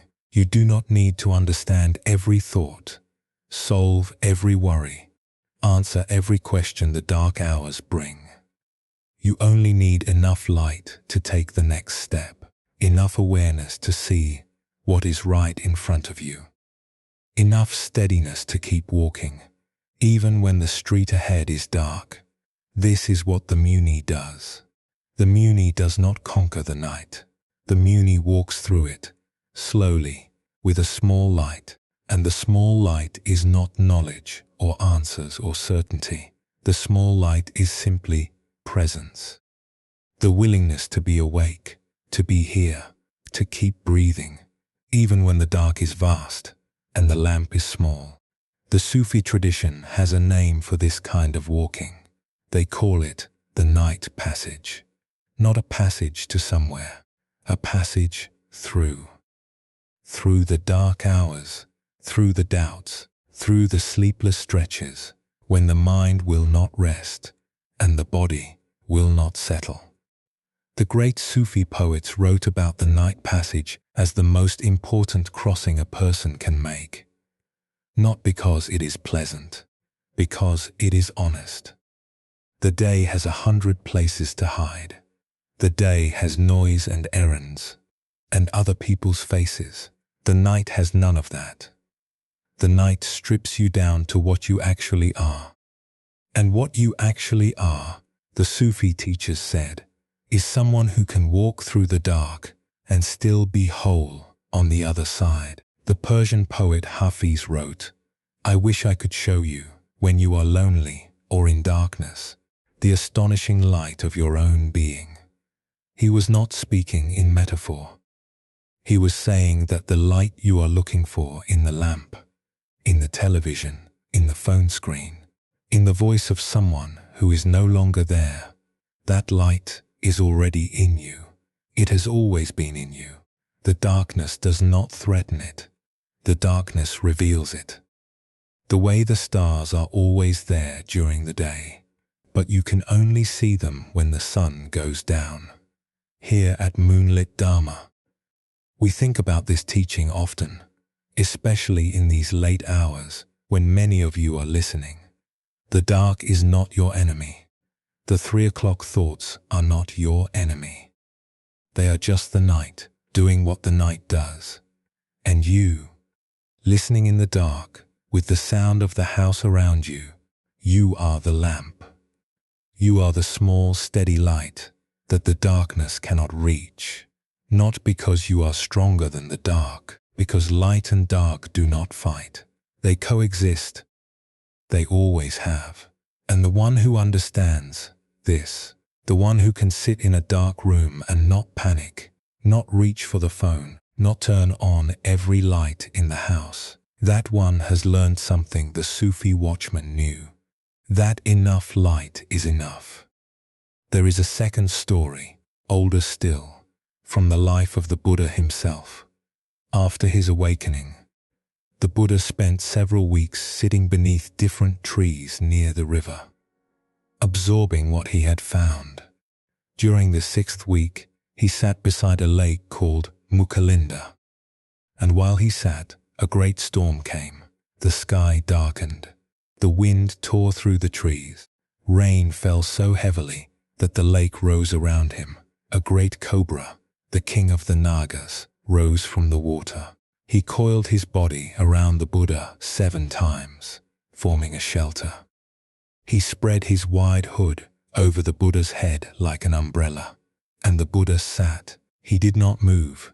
He did not open his eyes. The storm raged. The water rose. The thunder shook the ground. And the Buddha sat, still, quiet, wrapped in the coils of a serpent, sheltered by a hood the size of a small roof, while the world around him tore itself apart. When the storm passed, the Naga king uncoiled and took the form of a young man. He stood before the Buddha and bowed. The teaching in this story is not about miracles or magical serpents. It is about what the storm represents. The storm is the night. The storm is the 3 o'clock thoughts.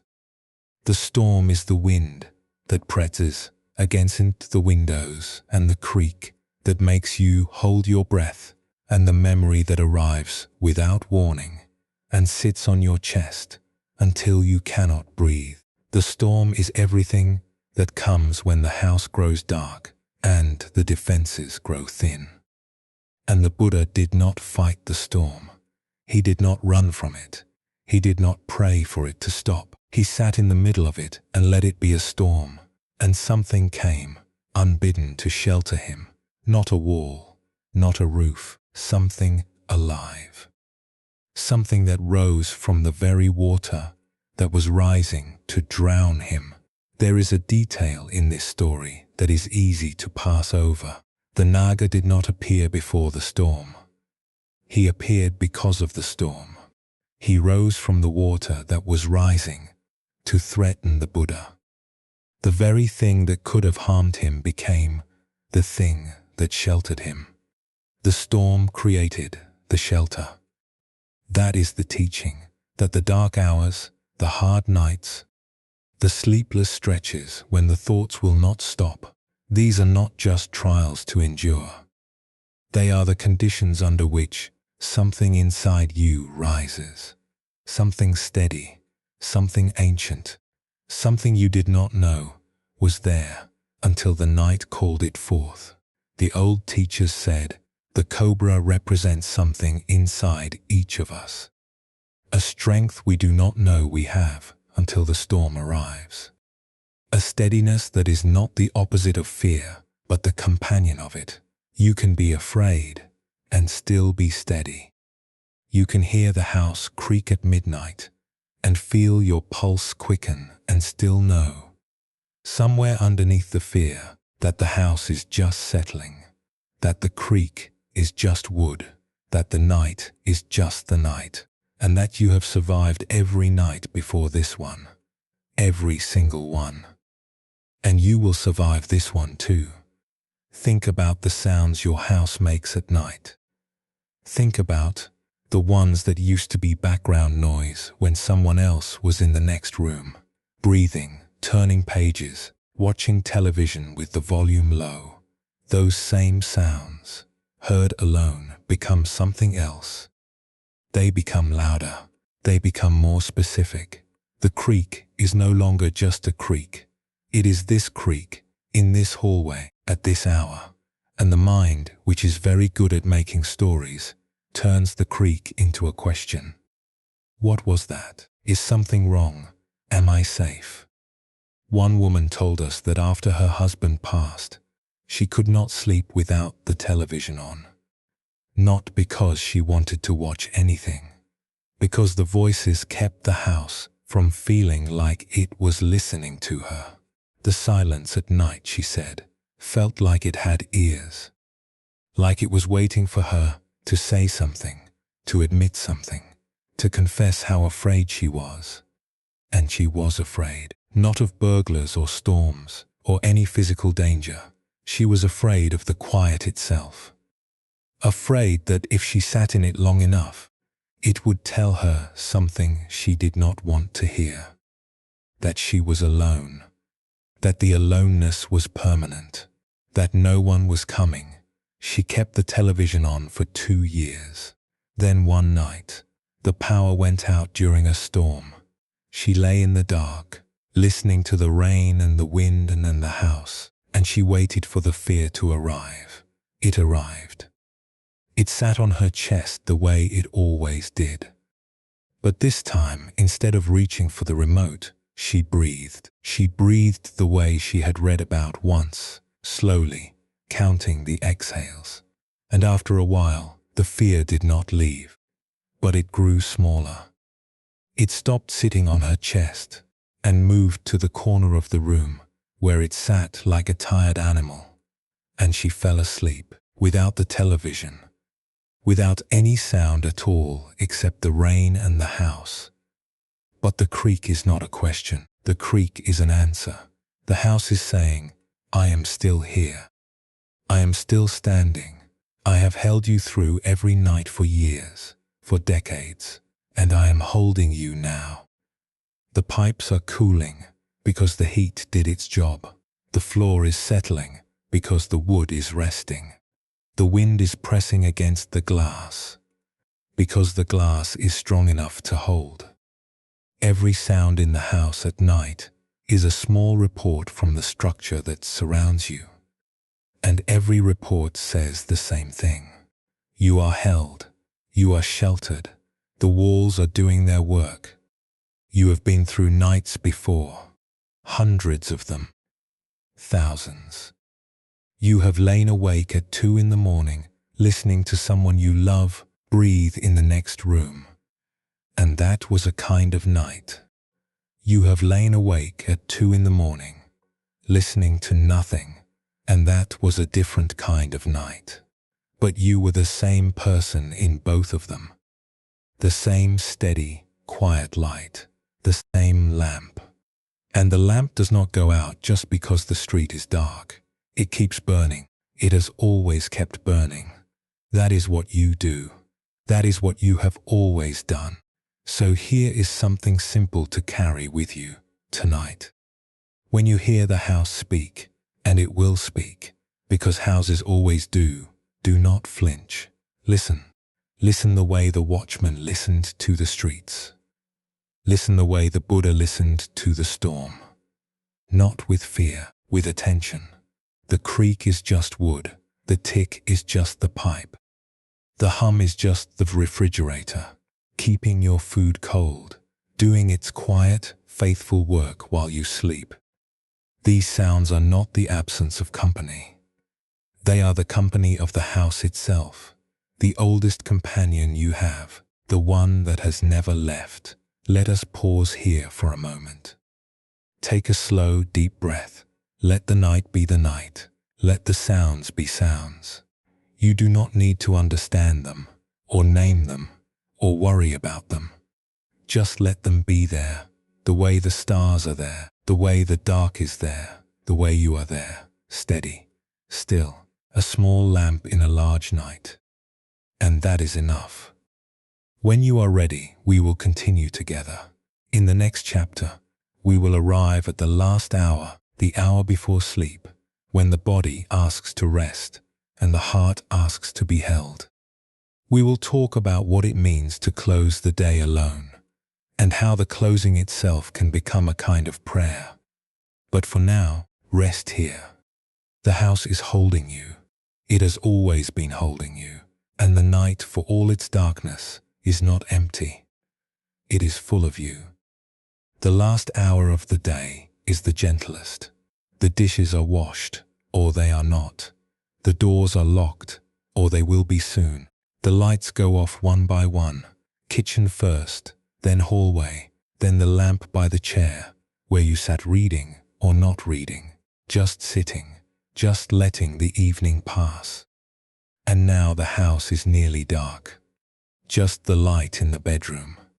Just the glow from the hallway nightlight, the one you keep on. Not because you are afraid of the dark, but because the path to the bathroom should not require bravery at 3 in the morning. This is the hour when the body begins to ask for rest. The shoulders soften. The breath slows without being told to. The eyes grow heavy.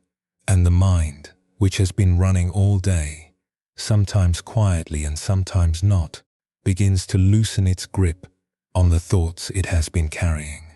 Not all of them.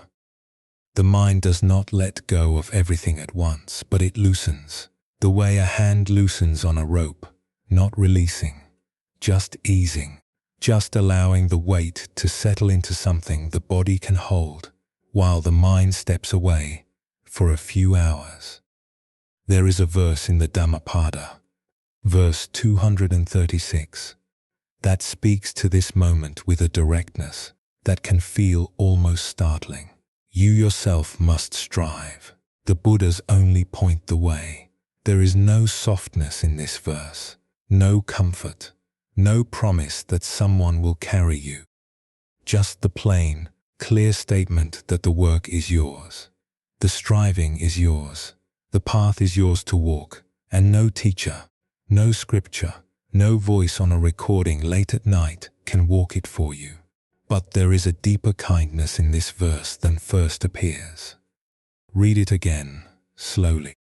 You yourself must strive. Not you should strive. Not you ought to strive. You must. The word is not a command. It is a statement of fact. The Buddha is not scolding anyone for being lazy. He is saying something about the nature of the path itself. The path only works when you walk it. No one can walk it for you, not because they are unwilling, because the walking is the point. The arriving is not separate from the steps. The steps are the arriving. And what the Buddha is also saying is this: you are capable. You do not need someone to carry you. You do not need someone to hold the lamp. You are the lamp. You have been the lamp all along, through the raising and the feeding and the giving and the losing. Through the decades of holding everyone else up, you were also, without knowing it, holding yourself up. And now, in this quiet house, in this last hour of the day, you are still standing, still breathing, still here. And that is not a small thing. That is the whole thing. The Pali phrase for this teaching is Attadipa. It means be a lamp unto yourself, or more literally, make yourself your own island. The image is of a person standing on solid ground in the middle of a flood. The water is rising. The current is strong, but the island holds. It does not need to be large. It does not need to be beautiful. It just needs to be firm beneath your feet. And the island, the Buddha was saying, is you. Not your possessions, not your house, not your family, not the roles you played for decades. You, the person underneath all of that. The person who remains when everything else has been stripped away. Let us explore a story about this. On the edge of a village in West Africa, in the country that is now called Senegal, there lived a grandmother who was known for one thing. She planted trees, not fruit trees, though she had those too. She planted baobab trees, the great, ancient, slow-growing trees that take 100 years to reach their full size. Trees whose trunks grow so wide that a family can shelter inside them during a storm. Trees that live for 1,000 years. Her neighbors thought she was foolish. "Grand-mère," they said, "you will never sit in the shade of that tree. It will not be tall enough in your lifetime. Why do you plant something you will never enjoy?" She was kneeling in the dirt, pressing seeds into the red earth with her thumbs. It was evening. The sun was going down. The light was the color of copper. She looked up at them and said, "Someone planted the tree I sit under now." She was quiet for a moment. Then she said, "I am not planting for my shade. I am planting for theirs." She nodded toward the village, toward the children running between the houses, toward the babies sleeping on their mothers' backs. "But I am also planting because a woman who plants a tree has decided that the future is real, that something will grow after she is gone. And a woman who believes that," she said, pressing another seed into the soil, "can sleep well at night." She planted the seeds by moonlight that evening, not because she needed to, because she liked the way the moon made the soil look silver, because the night was cool and the work was easy, and the quiet of the evening made the planting feel like a prayer. Each seed pressed into the earth was a small act of faith. Not faith in a god or a doctrine, faith in the ground, faith in the rain, faith in the slow, patient work of roots pushing through darkness towards something they cannot see. There is something in this image, the grandmother pressing seeds into the earth by moonlight, that speaks to the particular kind of courage that comes with age. It is not the courage of youth, which is loud and fast and eager to prove itself. It is the courage of someone who has already proven everything she needs to prove, and is now doing something for reasons that have nothing to do with proof. She is planting because planting is what she does. She is kneeling in the dirt because the dirt is where things grow. She is pressing seeds into the darkness because she trusts the darkness to do its work. The slow, invisible work of germination, of roots finding water, of life continuing in ways she cannot see and does not need to see. That is Atadipa, not the grand heroic version of self-reliance, the quiet version, the version that looks like an old woman kneeling in the dirt, planting something she will never see fully grown, and sleeping well because the planting itself was enough. The planting was the proof, not proof that the future will be kind, proof that she was still participating in it, still putting things into the ground, still believing that the ground would hold them.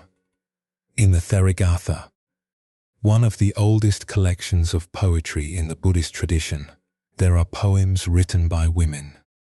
Not monks, not scholars, women, many of them elderly, many of them widows, many of them women who had lost children, lost husbands, lost everything the world told them was supposed to give their lives meaning. And in poem after poem, these women describe the same discovery, that after the loss, after the grief, after the long season of wondering what was left, they found something they had not expected.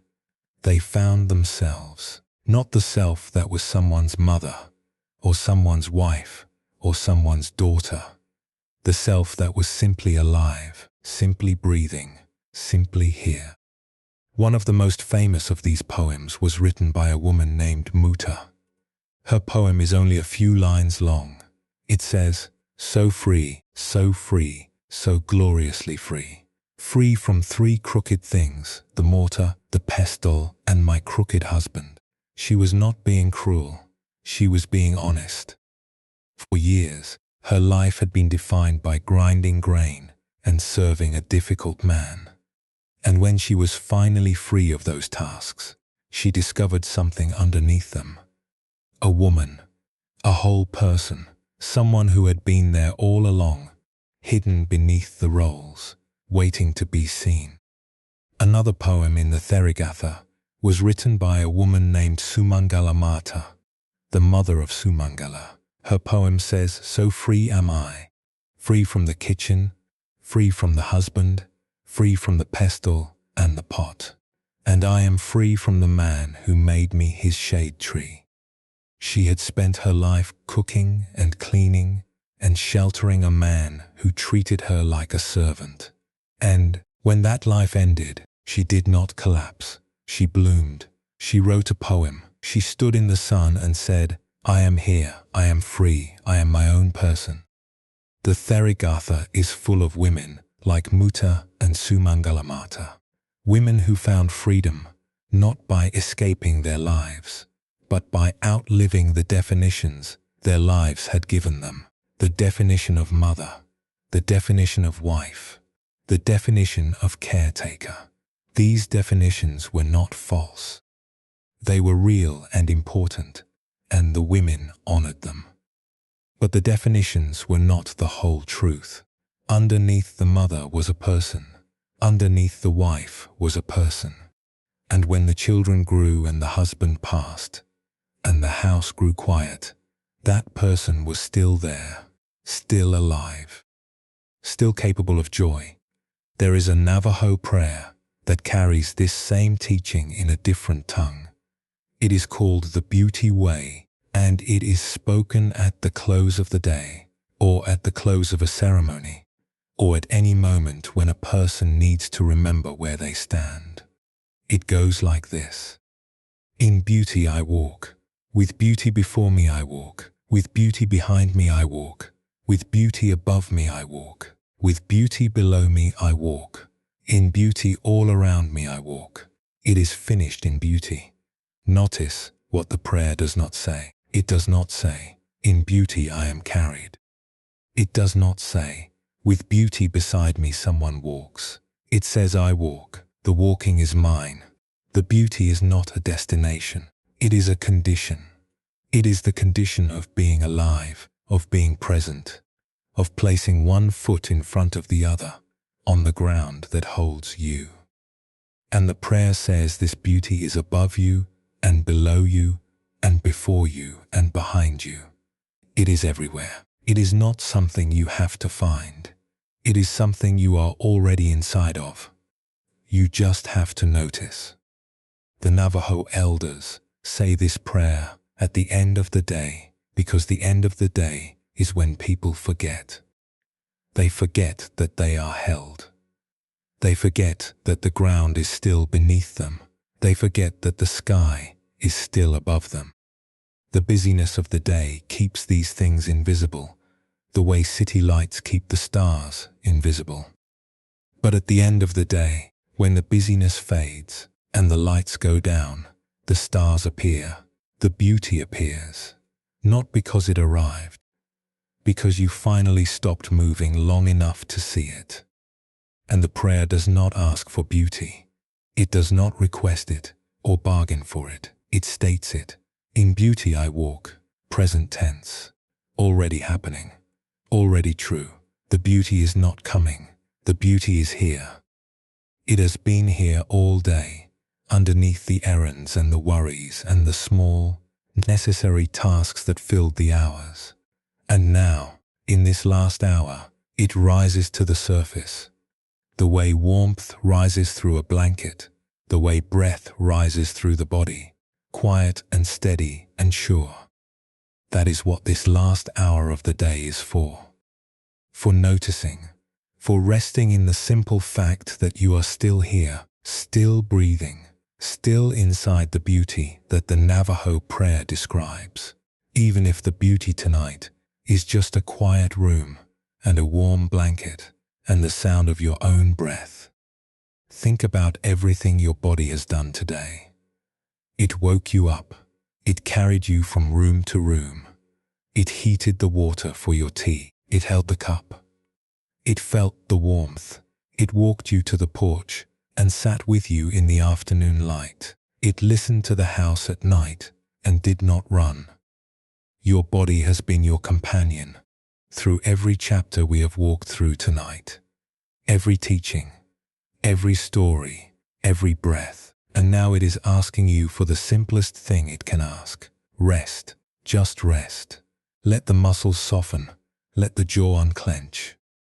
Let the hands lie open on the blanket, palms up, the way the old teachers taught. Open hands, open heart, nothing to grip, nothing to carry until morning. There is a practice in the Zen tradition called shikandaza. It means just sitting.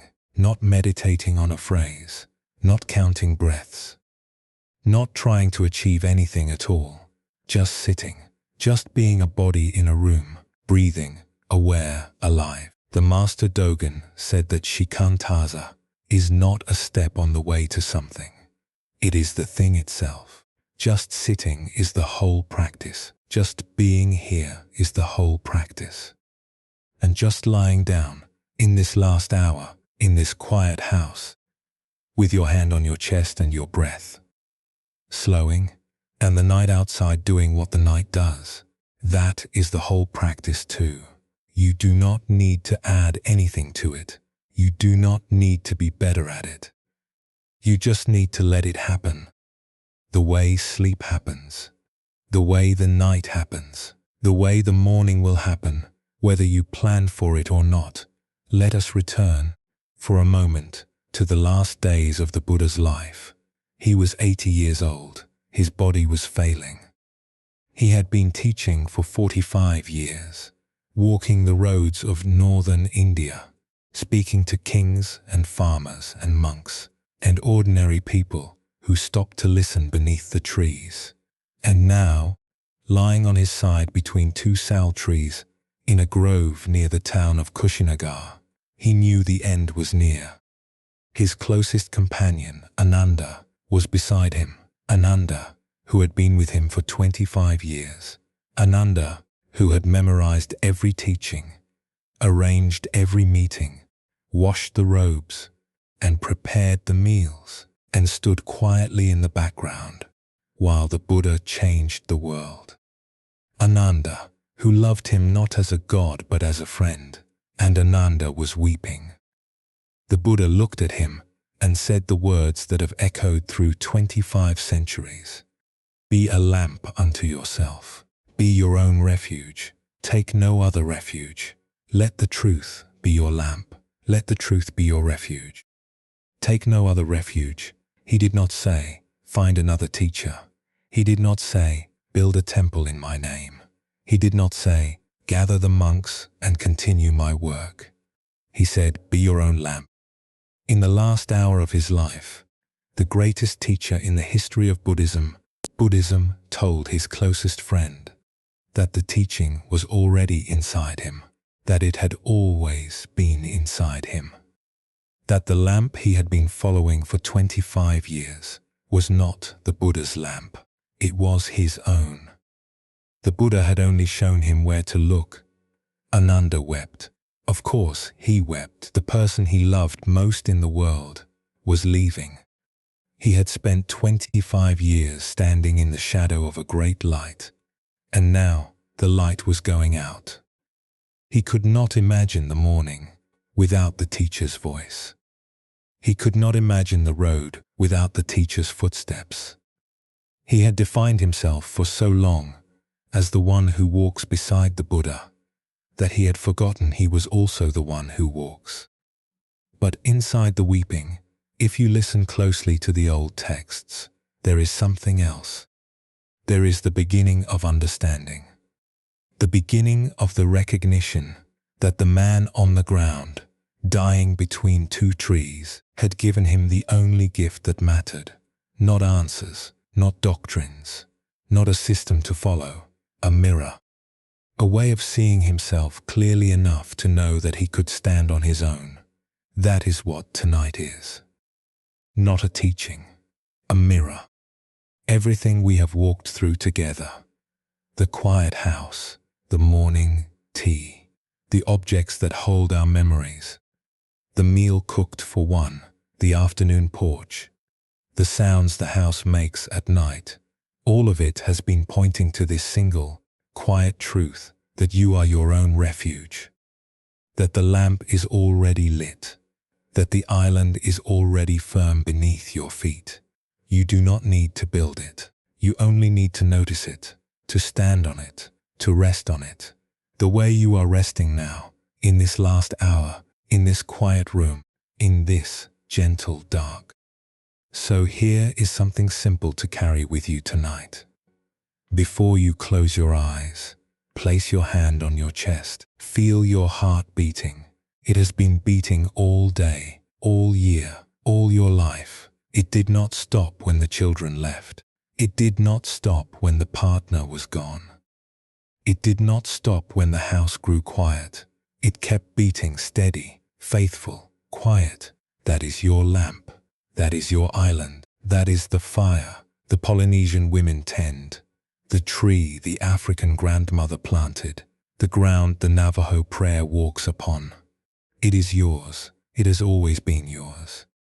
Say this silently or out loud, whatever feels right. I am still here. That is enough. Let us pause here for a moment. Take a slow, deep breath. Let it go. Let everything go. The thoughts, the plans, the worries, the list of things that did not get done today. Let them rest on the nightstand the way you rest a book. Face down, open to the page you will return to tomorrow. They will be there in the morning. They always are. But tonight, just tonight, let them wait. You have done enough. You have been enough. You have carried more than anyone knows, and you have carried it well, and now it is time to set it down. When you are ready, we will close together. The final chapter is a short walk from here. Just a blessing. Just a few last words. Just the quiet sound of someone saying good night. Not because the night is easy, but because you have earned your rest. Sleep gently. The lamp is still lit, and the lamp is you. We have walked through a full day together tonight. A quiet day. The kind of day that does not make the news, that no one posts about, that leaves no trace except the slow turning of the light through the rooms of a house where one person lives. We started in the morning with the silence and the 2 cups of coffee and the discovery that the quiet is not a punishment but a clearing. We sat with the old potter who tasted his tea for the first time in 50 years because there was finally no one to pour for except himself. We stood in the doorway of a room where a rocking chair waited, and we watched a woman sit in it for the first time since the person who used to sit there was gone. And we heard the creak, the old familiar creak, and we understood that the man she loved was not in the chair. He was in her. He had always been in her. We stood with a Zen Master in the ashes of his temple, looking up at the moon, and we heard him say what the wisest among us have always said, that the fire cannot reach the things that matter, that the scroll was paper, but the teaching was alive, and the teaching was safe, because it lived in the hands that had learned to write. We walked into a kitchen in Korea where the stove had gone cold, and we watched a neighbor sit down and say something that changed everything. That cooking for one is harder than cooking for 5, because cooking for one requires a kind of faith.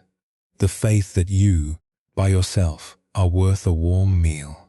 And we watched the woman light the stove again, not for anyone else, for herself. We sat on a porch in the afternoon and learned the word ma, the Japanese word for the space between things. and we understood that the space is not empty. It is where everything rests. We knelt beside a Scottish woman named Margaret, who mended stone walls, not because the walls needed to be perfect, but because the listening, the slow, careful listening to the gap between two stones, was where she found her peace. We walked with a Sufi watchman through the dark streets of an old city, carrying a lamp no bigger than a fist, and we learned that the lamp does not push the darkness away. It walks with the darkness, and the circle of light is small, but it is enough to see where your foot is about to land, enough to take the next step. We sat with the Buddha during a storm at Lake Mukalinda, and we watched something rise from the flood to shelter him. Not a wall, not a roof, but a living thing, a strength he did not summon, a steadiness that came because the storm called it forth. And we understood that the dark nights, the 3 o'clock thoughts, the creak of the house at midnight, these are not enemies. They are the storms that teach us we are stronger than we knew.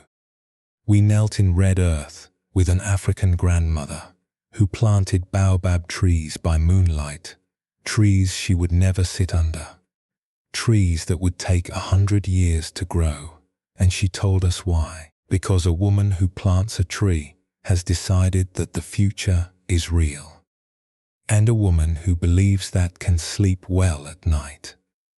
And we heard the last words of the Buddha, spoken to his closest friend on the last night of his life. Be a lamp unto yourself. Be your own refuge. Take no other refuge. Tonight, all of these stories live in you. The woman with the coffee, the potter with the cup, the widow in the rocking chair, the master in the ash, the grandmother at the stove, the woman at the wall, the monk and the moon, the watchman and his lamp, the Buddha in the storm, the grandmother in the dirt, the teacher saying goodbye. They are all here now, in this room, in this quiet, in this last hour before sleep. Not as lessons you need to remember, not as teachings you need to study, just as company, the quiet kind. The kind that does not ask anything of you, the kind that simply sits beside you and breathes. Each of these people found the same thing, in different ways and in different centuries and in different corners of the world. They found that the quiet is not what you lost. It is what you were given. They found that solitude, which the world treats as a problem to be solved, is actually a room with space in it, space to hear, space to breathe, space to discover that the person you have been taking care of others for so long, the person you have been ignoring while you poured your love outward like water from a pitcher, that person is still here, still alive, still worthy of a warm meal and a slow cup of tea and an evening spent listening to the house breathe. The Dhammapada says, you yourself must strive. The Buddhas only point the way, and tonight we have pointed, gently, slowly, story by story. But the walking, the real walking, the one that happens tomorrow morning, when you wake up and make the coffee, and set the table for one, and sit down and taste the first sip, that is yours. No one can do it for you, and no one needs to. Because you already know how. You have always known how. The only thing that changed is that now you know you are doing it.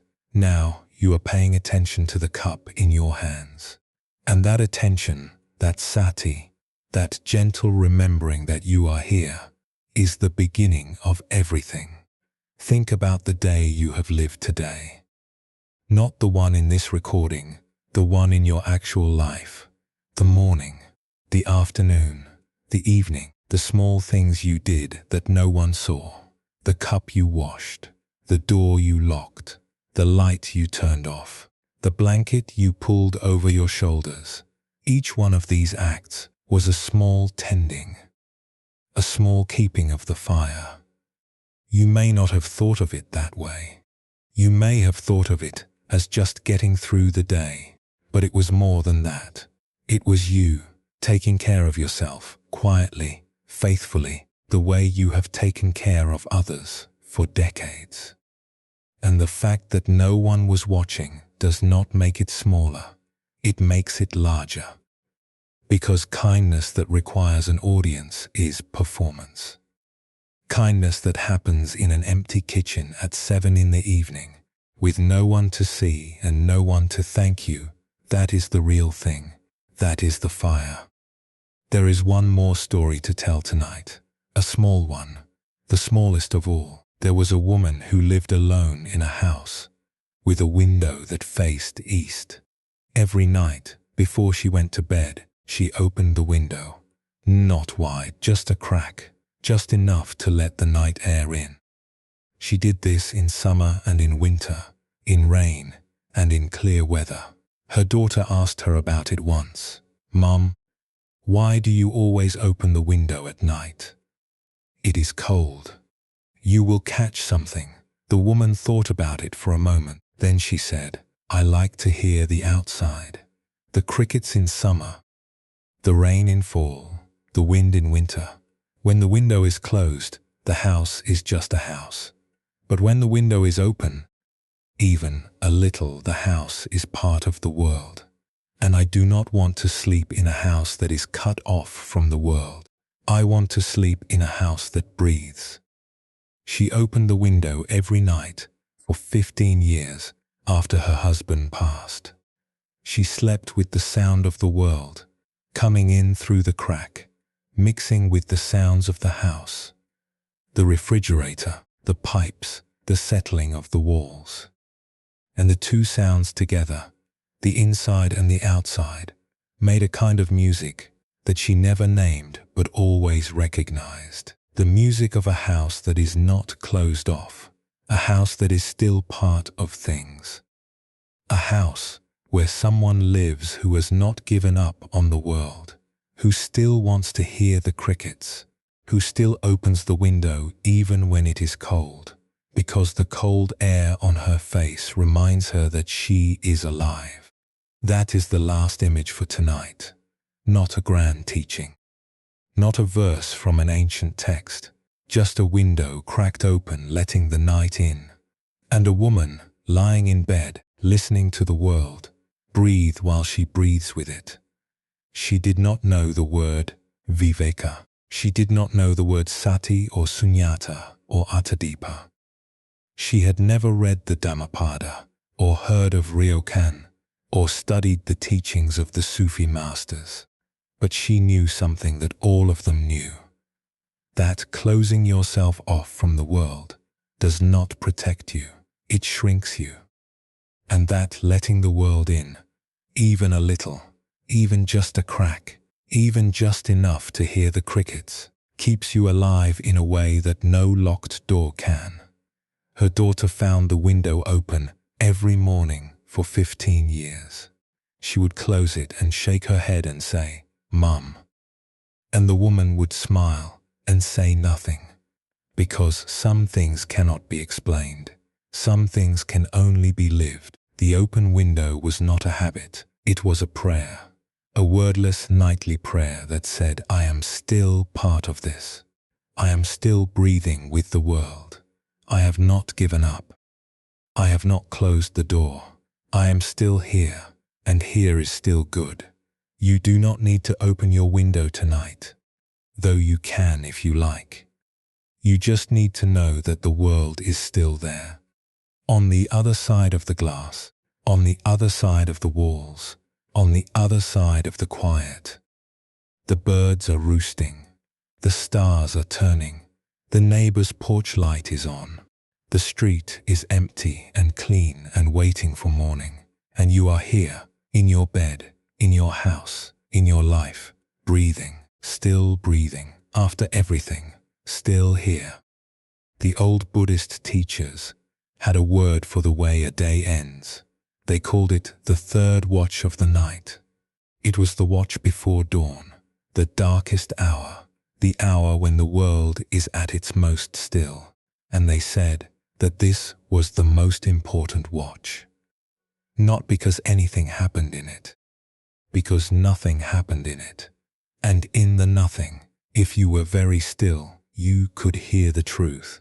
Not a complicated truth, not a truth that required years of study, just the simple, ordinary, extraordinary truth that you are alive, that your heart is beating, that the breath is coming in and going out, that the night will pass, that the morning will come, that the coffee will be there, that the cup will be warm, that the light will reach the kitchen window, that you will stand in it, the way you have stood in it 1,000 times before, and the day will begin again. There is a Buddhist blessing that is sometimes spoken at the end of a long night of teaching. It goes like this: may you be happy, may you be peaceful, may you be free from suffering, may you live with ease. We spoke these words earlier tonight in the chapter about metta, about loving kindness. We said that the traditional practice begins with yourself. May I be happy, may I be safe. And we said that this is not a preliminary step. This is the real practice. So let us say it now, together, silently. May I be happy, may I be safe, may I be healthy, may I live with ease. Say it slowly. Let each word land. Not may they, not may the world, may I. Because you are part of the world. You are part of the beauty. You are part of the quiet, breathing fabric of everything that is alive tonight. And your happiness matters. Your safety matters. Your health matters. Your ease matters. Not more than anyone else's. Not less. Exactly as much. Everything we have shared tonight comes down to this. The quiet is not your enemy. The silence is not a void. The empty rooms are not empty. They are full of you, full of the life you have built, the love you have given, the memories you carry, the strength you did not know you had until the house grew still and you discovered you were still standing. The woman with the 2 cups of coffee learned this. The potter with the cracked cup learned this. The widow in the rocking chair learned this. The grandmother at the cold stove learned this. And tonight, lying here, breathing here, you are learning it too. Not because someone is teaching you, because you are living it. You have been living it every day, in every quiet room, in every cup of tea, in every meal cooked for one, in every night survived, in every morning that came after.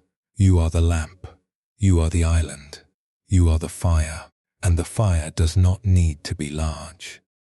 It does not need to warm a whole family or light a whole house. It only needs to warm you. It only needs to light the small circle around your bed, the small space where your body rests, the small kingdom of blanket and pillow and breath that is yours tonight and every night. That is enough. It has always been enough.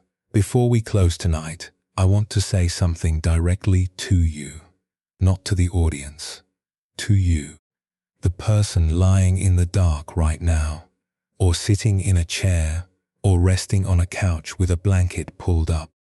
You found your way here tonight, to this recording, to this voice, to this quiet hour.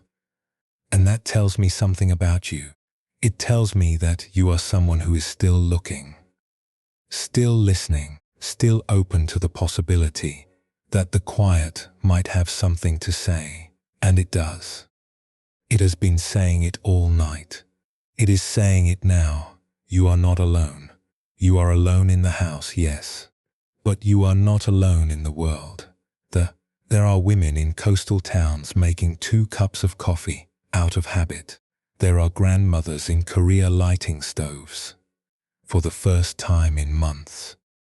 There are widows sitting in rocking chairs, finally, after 2 years of standing in the doorway.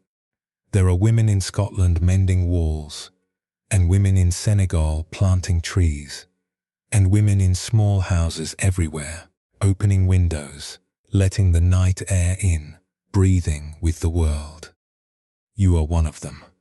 You are part of a quiet, invisible, enormous company of people who are learning, night by night, to be at home in their own silence. And that company, though you cannot see it, is real. It is as real as the breath in your body and the heartbeat under your hand. We have covered a lot of ground tonight. 7 chapters, 7 teachings, 14 stories from 5 continents and 25 centuries. And if you have fallen asleep during any part of it, that is perfectly fine. That means the quiet did its work. That means the stories carried you where you needed to go, which is not to the end of the recording, but to the place where sleep lives, the gentle, dark, warm place where the body finally lets go and the mind finally stops its watch. If you are still awake, that is fine too. There is no wrong way to listen. There is no wrong way to rest. One more thought before we say goodnight. Tomorrow morning, you will wake up. The house will be quiet. The light will come through the window. The coffee will need to be made. And for a moment, before the day begins, before the thoughts arrive, before the phone lights up, and the world starts asking things of you, there will be a pause, a small mar, a gap between sleep and waking. And in that gap, everything we talked about tonight will be there, not as words, not as lessons, but as a feeling, a warmth, a steadiness, the quiet knowledge that you have walked through a day alone and survived it, and that you will walk through another one and survive that too. And each day survived is not just survival, it is practice. It is the practice of being alive, of being present, of being the keeper of your own fire. And the practice, like the planting of baobab trees, like the mending of stone walls, like the opening of windows, is its own reward.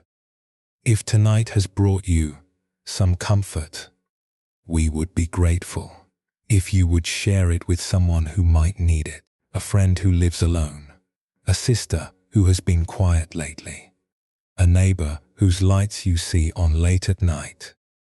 You can subscribe to this channel so that we can continue to walk together through these quiet hours. And if you have a moment, leave a word in the comments, just one word, the word that stayed with you tonight. It might be quiet, it might be lamp, it might be enough.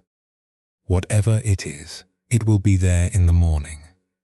And someone else, someone you have never met, someone lying in their own quiet house on the other side of the world, will read it and know that they are not the only one listening. If you are still awake, let your eyes close now. If they are already closed, let them stay closed.